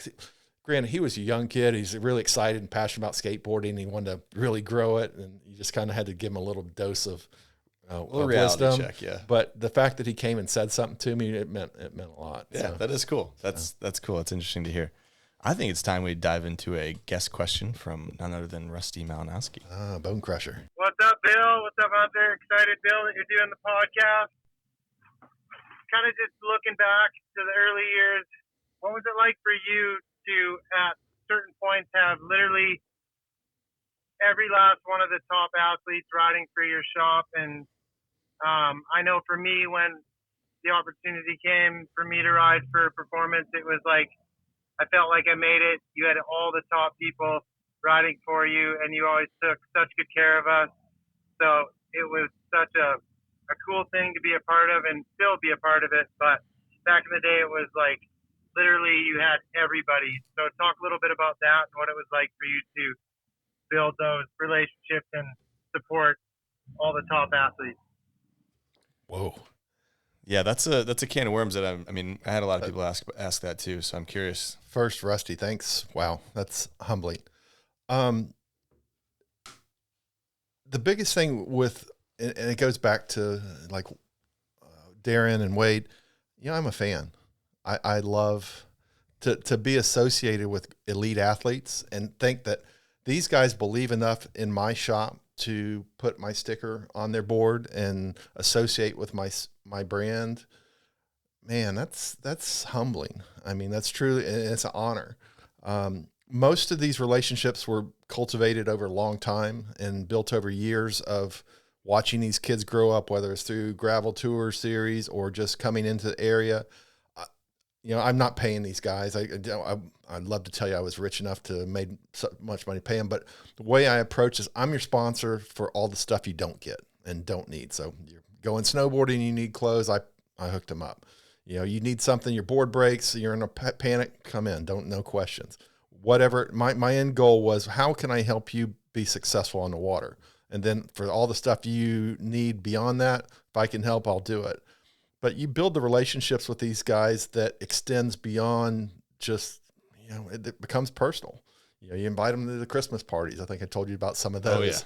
Oh, yeah. But you get to know them. Then you start meeting their girlfriends who turns into wife and then their kids. Like Rusty, for instance, he brought Merrick out to ride in a gravel tour, and meanwhile, Sean's kids were riding at the same events. How cool is that? I mean, when you see that generational thing and watching them being the wake dads, but that type of relationship, it's well beyond that. But man, it's an honor. I've got a picture that I think I sent you of when we won Dealer of the Year, and I had all of these athletes come up. I mean, there was Parks, there was Dallas, there was Chad, there was Danny, there was Sean. All these athletes came up and accepted the award with me on stage. Man, that's a lifetime memory that I'll never forget. And those guys, hopefully they realized that impact they made on me. So as much as, they say it's an honor to ride for the shop, I will flip that around and says, man, I'm honored that you would even consider riding for us and supporting my business. And, but they become friends and, we try to support them. If a bigger, better deal came on, they'd come to me and I'd say, hey, I get it. I'm okay. It doesn't change our relationship. I think I had that with Steele Lafferty. He got a deal with One Wake. And he came and told me, it's like, dude, I'm happy for you. Go do it. But if you need something, I'm still here for you. And that's the type of relationship you have. It's bigger than wakeboarding. But, I still love hearing from Rusty and Lindsay and the kids, watching the kids grow up and doing great things. And, his kids are almost out of the nest now too. So it's crazy, but he's still relevant. It's amazing. Yeah. And I was curious to hear that because you're not going to pay what any of these brands are going to pay these athletes to rep because you can't, right? I just don't have that kind of cash to do it. But, and on some level, might not make sense for some of them now. And, like some of the cable guys, I've reached out to try to bring some of them in. They're making more money and maybe I'm not as connected with them as much. So, but we try to find that next generation. I think that's our Wake series is important to that, where we start again, and we look back, majority of these riders came through our series. So I've got such a longevity with them and their families. And that's the thing that really makes a difference. I will tell you the best relationships in my life have come from the wake and ski families that we deal with, because they're just great people and they care about people. And, I look at the people that are active and involved in my personal life. Majority of them are from my business. Yeah. It's pretty awesome. Yeah. That's good to hear. I was curious. I'm glad Rusty asked that because I think a lot of people are thanks, wondering Russ. So.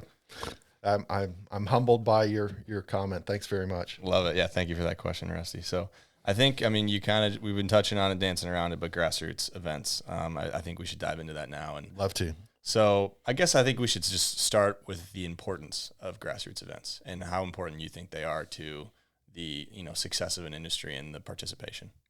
Integral. I go back to Herb walking the shores of OWC. You've got to do Grassroots events, bring families together with that common passion and make it fun. Make them want to come out and participate in it and be a part of the sports and cater the events so that it is fun. And I think our track record shows we've done that and, brought families together and helped create a culture of the sport. And that, if you want to pursue it more on a pro level, there's a path to doing that. Our series, the great thing is we had riders from the most novice to some of the top non-pro riders out there, but watching the evolution of riders. I mean, the Sovins were a great example. I've got pictures of Guppy coming up where he can barely pick up a board. He actually rode in a contest where Michelle asked if he could ride. I think he was 3 maybe, and he went up and down the lake. But, to see him, Jason, 15 years later doing world runs behind him. I mean, but again, families, the Sovins were a big part of our Grassroots series. And again, all the Sovins supported our shop and rode for us. And, it's fun to see. And I mean, a current example is Finn Bullock. You look at Finn rode from a Grom all the way up to before he turned pro. And he's one of those riders where there's only 2 riders in gravel that, from a judging standpoint, I didn't even don't score them because there's no doubt who won it. And Finn's run from, I think it's 19, he just stomped, everything, and just winner, not a point toward the other one. Crazy one was Nick Davies. Do you know Nick? Oh yeah. Nick came over from the cable, had no plan on riding it, said, "Hey mate, can I ride?" Yeah, come on. He threw down, I can't even tell you what he did, but it's like, holy shit, winner. No doubt. And that's much higher than everybody else. He was unconscious. And the judges said, screw it. There's your winner right there. But there's certain memories like that. But, the grassroots things, if you build it, they'll come kind of thing. Yeah. And I think it's a vital one to getting people behind the boats. It lets people see what the difference of the boat wakes are and why it's different. And that's the one thing excited, like with, I'll use MasterCraft for instance. Our last Roots tour, we got a lot of feedback on the boat and things they like to ask customers. What do you like? What did we do good and what did we not do good at? And overwhelmingly, people said the wake was so great. It's just different than anything we've ridden, but we feel like there's so much we can do with it. So for the wake side of it, you've got settings for novice, intermediate, and out, and you hit it and they worked. And the wake surf side, you can change the shape of the wake surf wake dramatically. And the big thing is we wish we could get more time to spend on it because we think we can do more with it. So that's one of the things we're going to try to do in the future is offer maybe a week before where you can get access to the boat to try stuff out. So, but in the day, it's getting people behind the boat and let them together. experience. Yeah. And bringing families together with that same shared passion. I've got a guy named Ned Johnson who owns Paddleboard Orlando. His kid had never ridden in a wakeboard thing. He was one of the riders in our first contest back in like 91. He came out to Sonesta Village, but he brought his kid out to ride in the Roots tour. And his kid had such a good time. He met another family and they were riding the next week together because they got so inspired by just hanging out together, which, man, that's what it's about. That's the moments that you need. That's the whole point, right? Well, and they're connected. And all of a sudden they reach out. Same thing with some of the junior girls that surf together and wakeboard together. And the parents are coming together and riding together. And that's what, I think has made gravel successful. I think will make our Roots still successful. Yeah. And the thing is, you need, as an industry whole, I think you need to figure out a way to do that. Nobody does all over. You know what I mean? I'm in the Midwest, or I'm from the Midwest, and there's nothing like that. Well, I think we can talk about it too. One of the biggest challenges I have is, we do these events and, whether it was Nautique's back in the day or MasterCraft now is, I don't think we've maximized the potential for reaching customers especially on the boat side of it. Because we do these events and you've got customers there that are interested in the boats and talking about them. But we need the support of the local dealers and to come out and have people there that can talk about the boats, or if you want to set up demos to go and try the boats. And for so long, again, they'd provide us boats to use, but we wouldn't have the support to really have someone there to talk about the boats or go test drive them. And that I think was really a missed opportunity, which I'm hoping that can change with our relationship with MasterCraft in Action. The other thing that it's so logical. I mean, you've got captive audience that they're interested in it. Well, take advantage of it while it's there. But, we want to put on great events and bring people together. But again, we've had some tremendous support from the boat companies and the wakeboard companies. And we're just trying to find ways to do it better and work in this new generation. But we really need the help of all the manufacturers to embrace grassroots events, because you talk about the internet companies and all these people that want to reap what you sow from selling product. If you don't create a culture to get people on the water and build the sport, it's not going to grow. And I think in the zeal to just run a business, you forget why you need to do these grassroots events. So I'm hopeful we can help bridge that gap. So yeah, 1,000%. And I think it's also embracing the act of actually doing the sports themselves, whatever the sports are.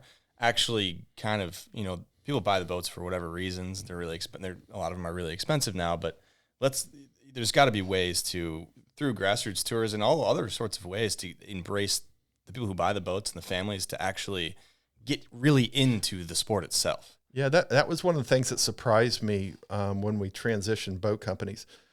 I heard the thing about doing regattas becoming a bigger priority than doing grassroots events. And I think they're both important, but I think that relationship of bringing families together and the competitive side of it is as important, if not more important, than just doing the bigger get-togethers. You're creating a lifestyle. And that's one of the things I really have liked about MasterCraft is that they believe in the family fun, lifestyle type events and bringing people together to have a good time behind the boat. And that's kind of their mission statement. And that's, I think, probably why they reached out to us, is that they felt we could help bridge that gap here locally. And, but ultimately the whole industry, it doesn't need to be just a boat company. It needs to be all the board companies and figure out, because again, I can remember the hyper tours, like Herb would say, we're going to do the hyper tours all across the country, or you'd have Murray or Kobe doing the bus tours and stuff. Where are those now? Are they just out of the budget? People don't want to work that hard. Doesn't make financial sense. I don't know. I don't know either. And, we wouldn't have the answers to that, but I would just love to see stuff like that come back. Well, it's so cool. And I will admit, I'm not doing my part on the cable side of it. Again, I don't own a cable, so I'm kind of on the outside, but I need to do a better job on the cable side of it, because that's a big part of the industry that is available, but I need to do a better job there. So we can all do better. Yeah. And the cool thing about the cables is they're a natural community, a hub, an area where everybody who's into the same thing can go. Yeah. It's a bit more difficult on a lake when you have all these different things. Yeah. But to have that central hub of a cable, I think is, something that can be leaned on for sure when it comes to events and stuff like that. But I'm excited. I mean, I think there's some good things coming in grassroots events. We're going to continue to do them. When I stop doing them here locally, I miss the relationships I had with my customers. And some of it's a control freak, a part of me that wants to control and run the events versus just going out and selling stuff. I like more of that interaction with the families and going down to the docks. And the neat thing is I've got a great group of judges and drivers, and I've got the legacy people like the Jake Pilots and the Holly Waldrops and Brian Grubb and Chad Sharper all came out to the Roots Tour to help. I'll give you a quick story. So Chad, I was doing the event at Lake Ronix, and I needed to get a driver, and there's conflicts where some of my normal ones are doing photo shoots for boat companies. Chad was doing the Malibu shoot.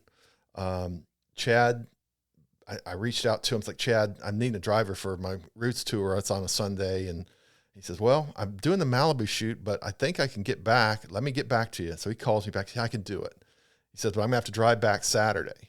So Chad drove all the way from Tennessee to back to Orlando so he could drive the event. I mean, because he wanted to give back. And then Grubb happened to be tag along with him. I asked Brian to borrow his jet ski. By all means, you can use my jet skis. That's great. No problem.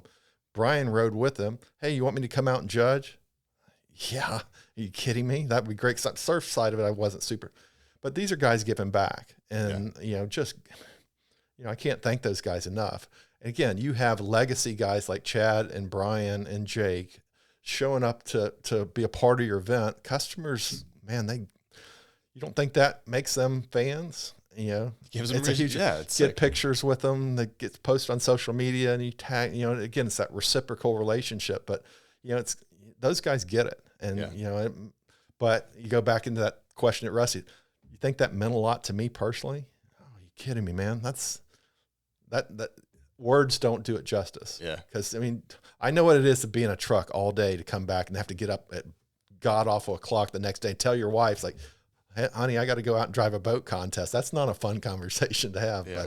But props to the Sharp family for doing that. Yeah, absolutely. You mentioned a couple names of, you know, some young riders like Finn, but we got another Patreon question from Garrett Cortez. He's wondering, were there any young riders over the years at the gravel tour that you just knew would go on to be successful pros?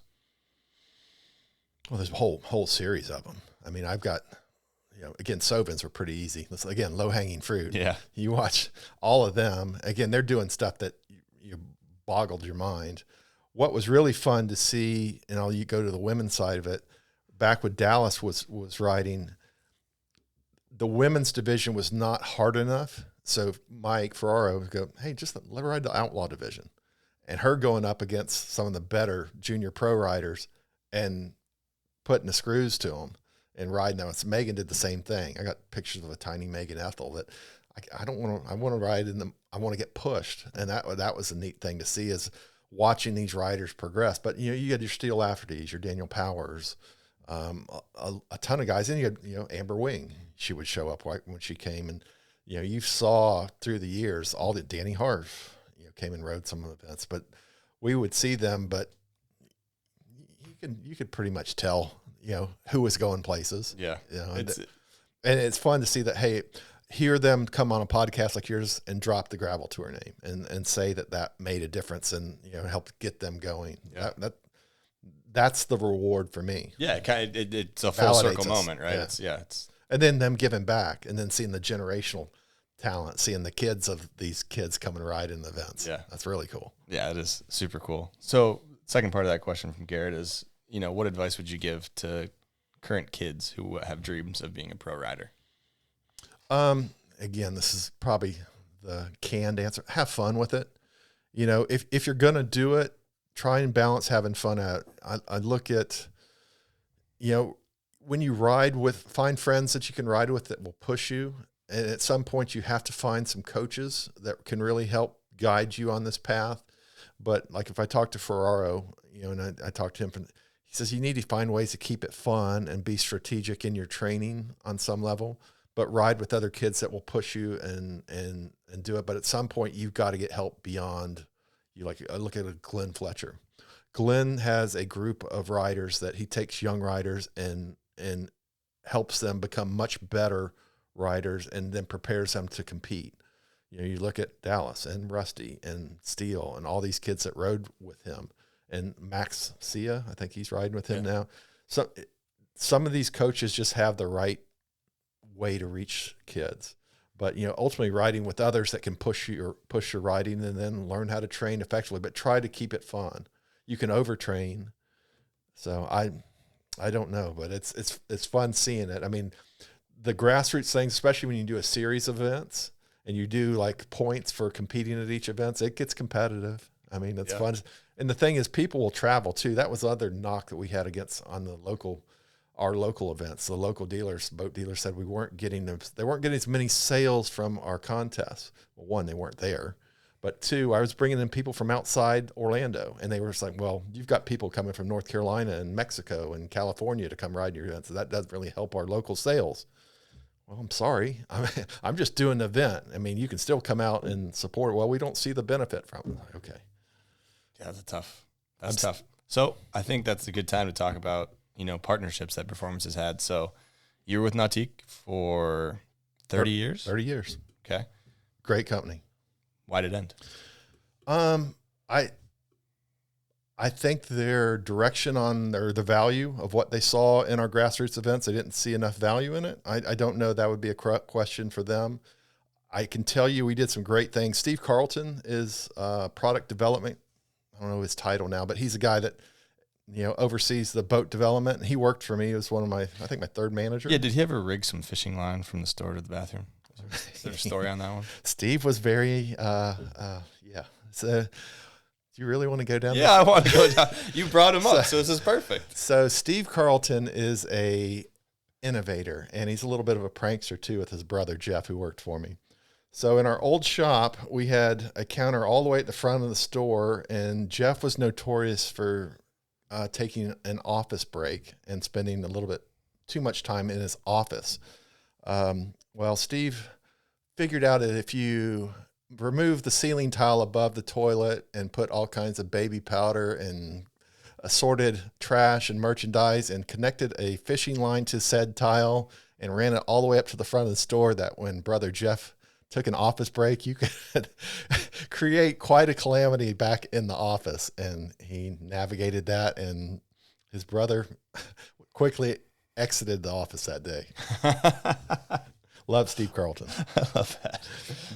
But the neat thing with Steve and with Nautique's way back in the day, it goes back, started with Larry Maddock and doing the flight control tower, and then getting boats through Southeast and Correct Craft there. But the one thing that Steve liked is that they gave him a lot of leeway to test stuff with boats they did for us. Like they had Metal Flake. When they brought Metal Flake back, that was on a 211 they did, which they hadn't. I said, I want the Bass Nautique Metal Flake, and they did that.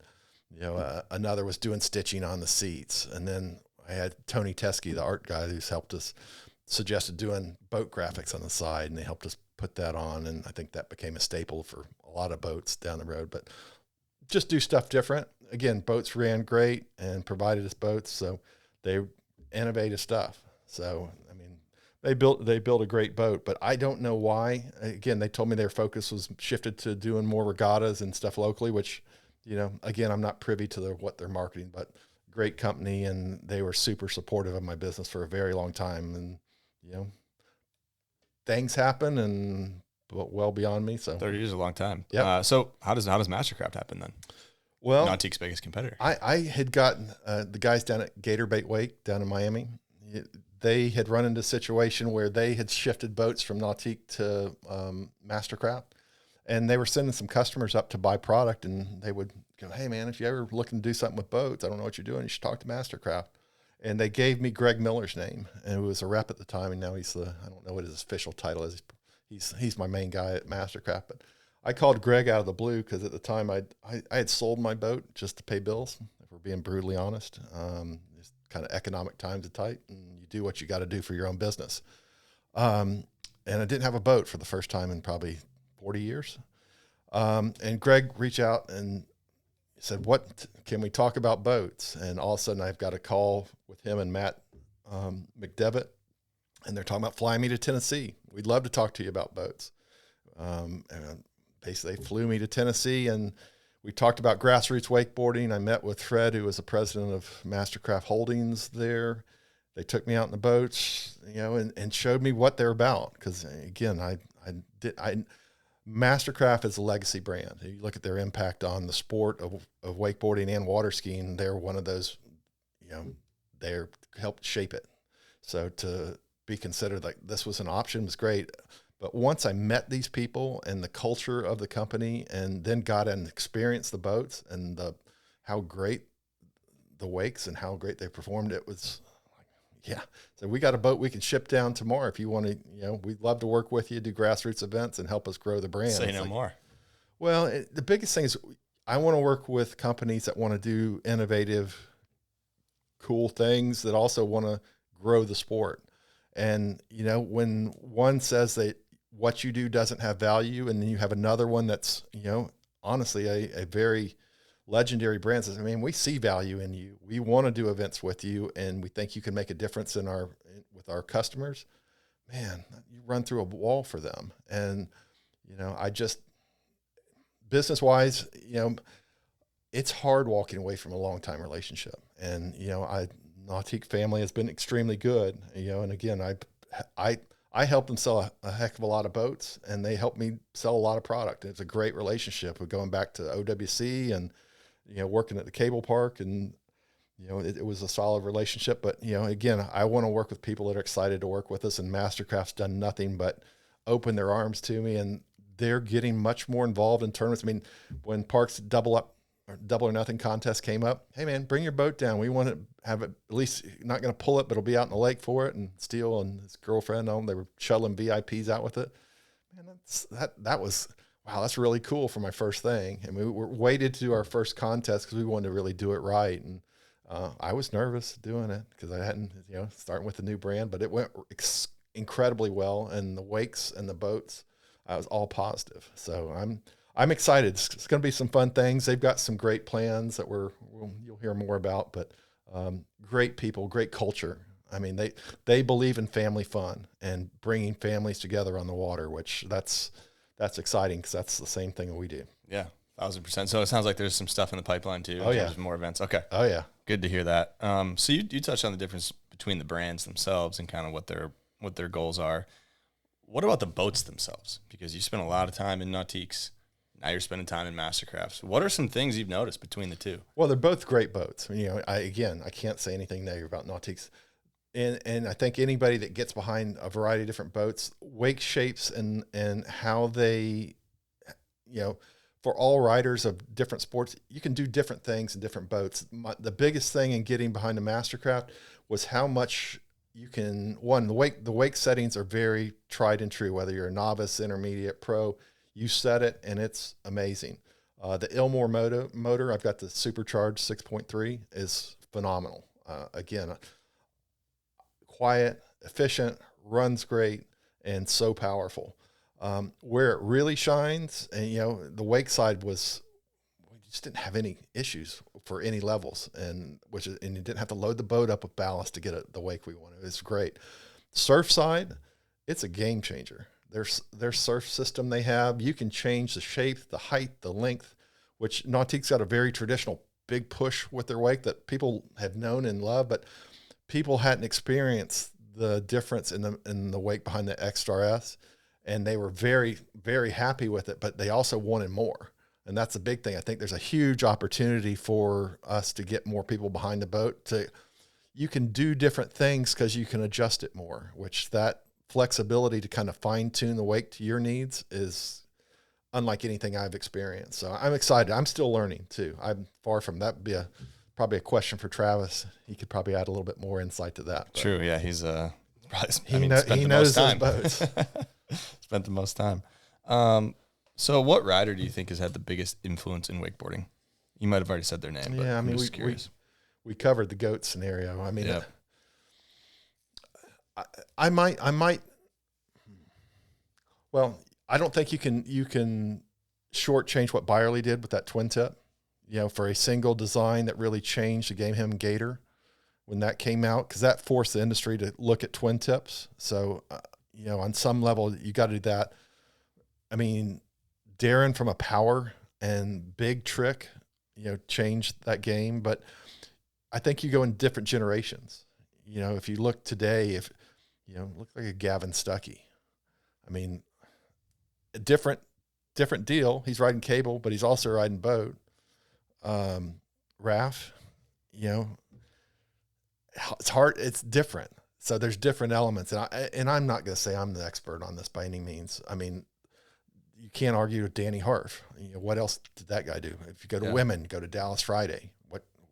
She changed that game. I just mean, because you've seen a lot of product come through. You've seen pro model boards come through. You probably get a sense of this guy's board did really well. Let's go back to Danny. If you look at that one series, and one series pro models has probably been my best selling pro model ongoing every year. And it's evolved. It's not like it used to be, because that pro models is not as big a thing, but for consistency of sales year in, year out, the one series is always there. Why do you think that is? I mean, aside from the board just itself. It's a proven shape that works really well. I mean, we've seen some of the sales, like with RXTs, with Massey, have influenced Tyler, and that's influenced it. But the one, you've got different cores that work. One's a little stiffer, one's a little bit more forgiving, but they just work. And, I think Paul and the crew at Ronix really make sure that they have boards that work for pro model riders. And again, Nick Rappa obviously riding it too. They get good riders on it, and that continues that legacy. But they've got a formula that works. Every company does too, though. Yeah, 1,000%. So we saw a lot of people buy boats during COVID. You couldn't get a boat if you wanted a boat during that short span. So there's a lot of people on the water, or a lot of people with boats that could get on the water. I'm curious where you think the future of wakeboarding kind of is now that we, still have a lot of people with boats on the water, where do you see the future of wakeboarding going? Well, I think I asked Matt this question on the podcast too. It used to be when people bought boats, they were enthusiasts. They were wanting to learn the sport and be a part of the sport. Whereas I think the boat buying shifted to more of a luxury item. I live on the lake and I want the biggest, baddest boat on the lake. Whereas your enthusiasts, some of them maybe can't afford to get into it. But again, grassroots events, getting people back on the water behind the boats, let them experience a high end, the potential of the wakes can be. Not to say they have to ride behind that to be competitive, but you start the wheel turning, justify the reason where, hey, wow, this wake is exponentially different. Or maybe I can upgrade from my 2010 model to a 2018, and go to a newer version with the newer hull. But, it's engaging customers and getting them, nurturing them along the way and keeping them in the sport. The problem I saw, and that was one of the challenges when we stopped doing our wakeboard contest and they said it didn't matter. I think they really missed the mark. You had all these post-COVID people that had boats that, how are you going to keep those people in boats? Well, you got to engage them and get them a reason to ride behind it. Contests do that. Get them to come out and ride behind it. Oh, Dad, we need to go out and train. I got a gravel tour coming up. I got a roots tour coming up. But I think grassroots events keep people involved in the sport. And, unfortunately, there's not a lot of people doing it. And just the dealers, I think they want to sell the boats, but I think you got to give back to, and I think shops and dealerships need to give back to the sport to help build it. And I think the board companies stuff need to really refocus on that, to doing grass and promoting, getting dealers to do grassroots events, because they don't do it. I don't think that's become a priority. It's kind of like everybody doesn't feel that like they have to get out and work and hustle as hard to do stuff anymore. Well, I always try to put myself, as a kid growing up riding, what's going to motivate you to go ride, other than the fact that it's fun, because it is fun, right? But like you always want to have something extra to get the kids to be like, okay, well, there's X amount of events. It doesn't have to be anything crazy, but there's X amount of events that I want to go and ride in. Okay, well, Mom, Dad, can we go ride, today, tonight, tomorrow? Like, can I ride more to get better to go do this event? If those events don't exist, everybody in that area is solely just progressing just for the sake of doing it, which not healthy. Is not a sustainable, it doesn't really work like that. Well, versus, hey, we've got a wakeboard contest coming up in 4 weeks. Hey, my friend Jerry's going to go ride. I want to go ride and train with him and we can get ready for it. Well, if you have a series of events, we've got these planned out. Hey, I got first in this event. You got second. I'm going to step up my game. I'm going to really work on this. Or see another kid at that contest do a trick that, I didn't realize you could do that. And all of a sudden I'm going to learn that one to add that into my run. And it creates that cycle. Or, hey, this was really fun. You should come out and join us. And, you build that reciprocal type relationship where people want to be involved in it or be a part of it. Then you throw the, trophies and, people laugh on our series trophies. We used to do these huge trophies, which part of my joke was for these people that flew in for the contest, how are we going to get this thing home? Figuring out on top of the car and the plane. But that's, you bring the families together and it creates family memories. And that's the whole thing with grassroots events is it's not just about a rider. It's about the whole family being a part of doing something together and making memories together. Cause they might not remember half of the stuff in their life, but they'll remember that trophy and that contest, and you'll remember specifics about that. And like I mentioned, the relationships I make from our wakeboard contest and water ski contests we go to, they're the most meaningful ones in my life right now. Yeah. So, and I think that's a great way to meet great people. Yeah, it is, because at the end of the day, the people, that are getting on the water together it's a great community. It's a great group of people. Well, like all the judges, majority of judges I have in my current wake contest, they're families who have either come up through our series through the years or their kids rode and they're still giving back. And now the kids are kind of stepping up and giving back. And it's like they want to recreate that magic that happened. And that's really, really special. So before we wrap this up here, we got another Patreon question. Last one here from Josh Boyle. And it's a vague one, but I'm curious to hear, what you think. What still gets you stoked, and what is your favorite part about the whole water sports experience? Couple things. One, doing a wake contest and having kids, one, just have a great time, and seeing the families that I had a text from a family after my last contest that said my son had planned on stopping wakeboarding, but because he heard you were doing a contest, he got excited about it, and having ridden in it is going to continue to ride throughout the summer. It's like, if you need motivation to feel like you're making a difference, that's doing it. He was in the shop the other day. I posted a photo with him. He got some new boots because he'd outgrown and literally worn out his boots. His name's Blaze Poss. And this kid is just, he, for whatever reason, I reached him on a different level throughout the years. Every contest he'd ask if I was going to be there, even when I wasn't doing contests. So when he found out, his parents found I was doing it, they were the first ones to sign up. But to have a parent say that he was considering not wakeboarding this summer and doing other things, and all of a sudden that change, man, talk about motivation. And then seeing others like the Weekend Warriors. I don't know if you see those Masters guys that play pranks and do stuff. Those guys are legends. They have fun. And, I asked these guys, Carl and Francisco and those guys, they just make wakeboarding fun. They tease each other. They throw each other in the water. They play practical jokes. That's what it's all about. Let's have fun out there and do stuff. And then you get we hadn't done surf contests before.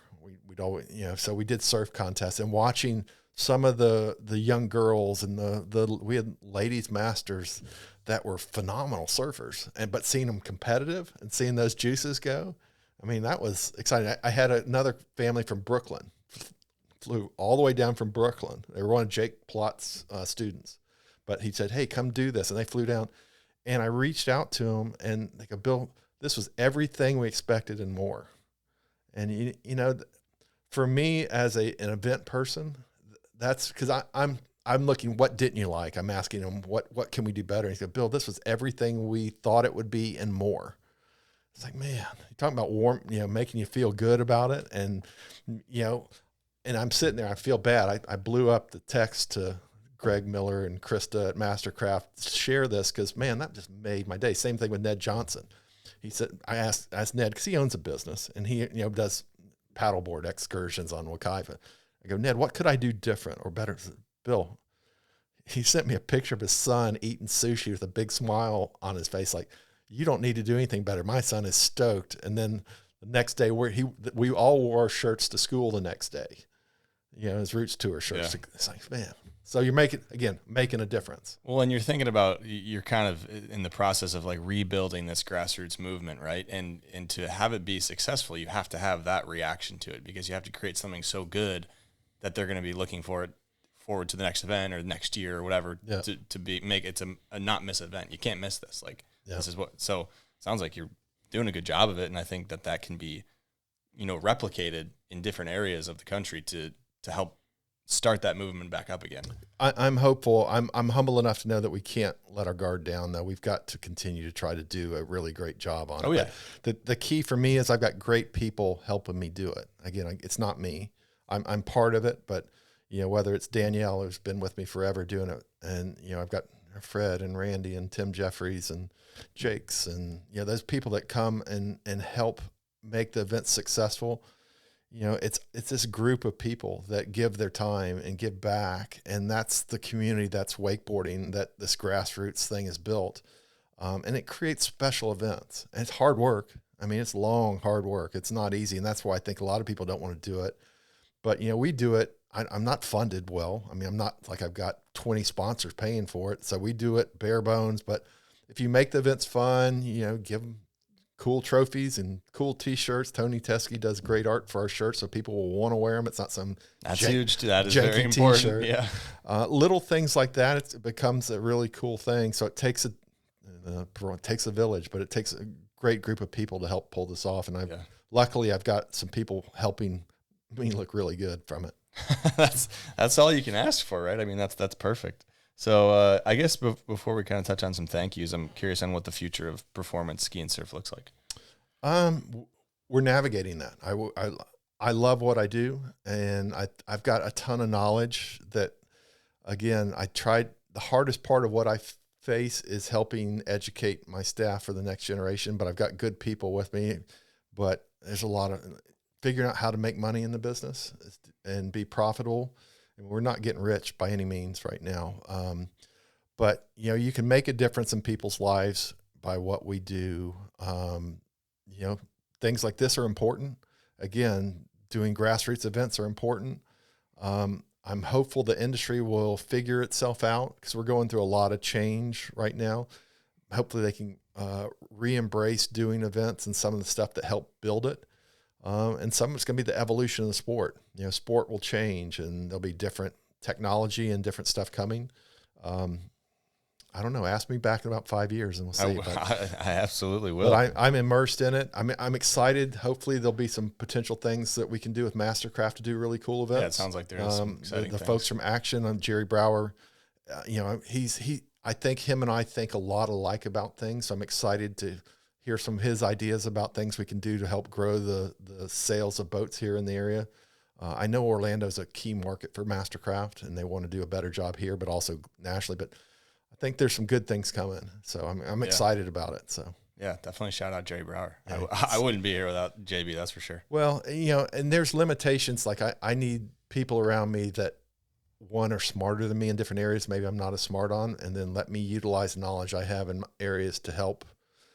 It's building, collaborations of people to do great things and taking the strengths of others to make really amazing events. That's the thing is I want to work with people that think outside the box that really want to do cool stuff. I worked with Sean Dishman. Do you know Sean at all? I've never met him, no. He oversaw Rockstar Energy for years and controlled the team. But Sean was a very innovative thinker on events and stuff and very important in my business a long time. Guys like that are thinking outside the box, but connecting with those guys and people that maybe have contacts well beyond what I have to do great events. I mean, I'm excited. I talked to Tommy Settle about doing the Double or Nothing. It's going to happen again from what I'm hearing and being more involved in that. That was what an epic event that was last year. I mean, Thomas, come on. It's pretty wild. Yeah, it's very wild. You want to talk about the stoke of the sport, him pumping after he landed that? Yeah. Oh my gosh.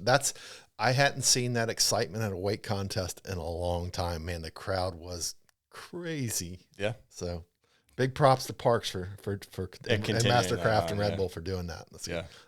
Hopefully we can figure out a way to be a little bit more a part of that too. Yeah. Looking forward to that. Exciting. Mark your calendar. It's coming. Hopefully. Yeah. Just make sure. Yeah. Anybody you want to thank before we go ahead and wrap this up, or anything else you want to touch on? Well, couple people, my wife and daughter, Sarah's, she's patience of her and my work schedule is beyond words, and she gives back and keeps me going. My daughter's, again, I can have pictures of when she was a toddler. She's getting ready to go to college here before too long, but family's important. My mom's still around, 90-something years old, the one who tried to talk me out of it. But, all my staff, my sister-in-law, Nancy, does my books, and Mike Mapple, Mike's a legend, and Danielle and Sharon and Mike, all my crew. But I think my customers, again, customers are what make us, and, they have choices, and you can order from anybody or shop with anybody. But know that you make a difference when you come into a small pro shop, whether it's mine or somebody else's. And if you can spend your money with family-owned businesses, not that the others don't make a difference, but you can make a real impact on a business by patronizing them.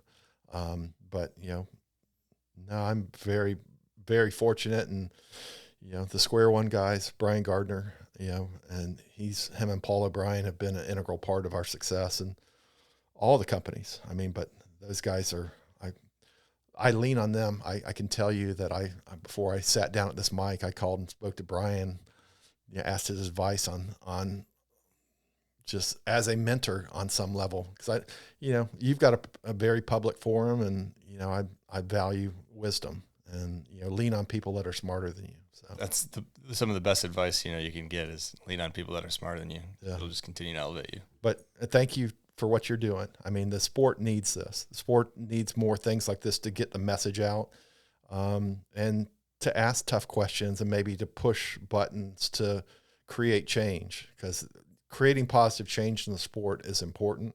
So if there's something I can do to help you with this along the way, or things you feel like I'm missing, or your people that listen to this, let me know. Because like I tell my staff, I'm human. I screw up, make mistakes, sometimes make real mistakes, but I own up to them and try to move forward positively. Well, that's how you get better, right? Is making mistakes and fixing them. But thank you. That was I appreciate that. For those kind words are very, very much appreciated. But is there anything else you want to touch on before we wrap this up? It's been fun. This was a lot of fun. Yeah, we didn't even delve into a lot of the history. I know we could be here for a long time, and that's the thing. But how about that Voyager board back there? We'll talk about it right now.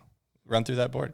Sean Murray. And so Herb was going to release the Voyager graphic for kids, and Sean was competing in the X Games, and they figured, well, let's put Sean on a Voyager graphic, and that is the board, at least what I've been told, that he won the X Games on. And Sean was gracious enough to give it to me, and I've held it waiting for that Wakeboard Hall of Fame building that somebody's got to make to put up there. Is that in the works? Have you heard about that? Is there anything happening? I keep floating that idea out there. Yeah. So need some industry love to help build it. Look at the sponsors on that right there. Spoon Jet Pilot, Watch, Supreme, Spoon, Vans, Fox. Mike's Place 99 back in the OWC days.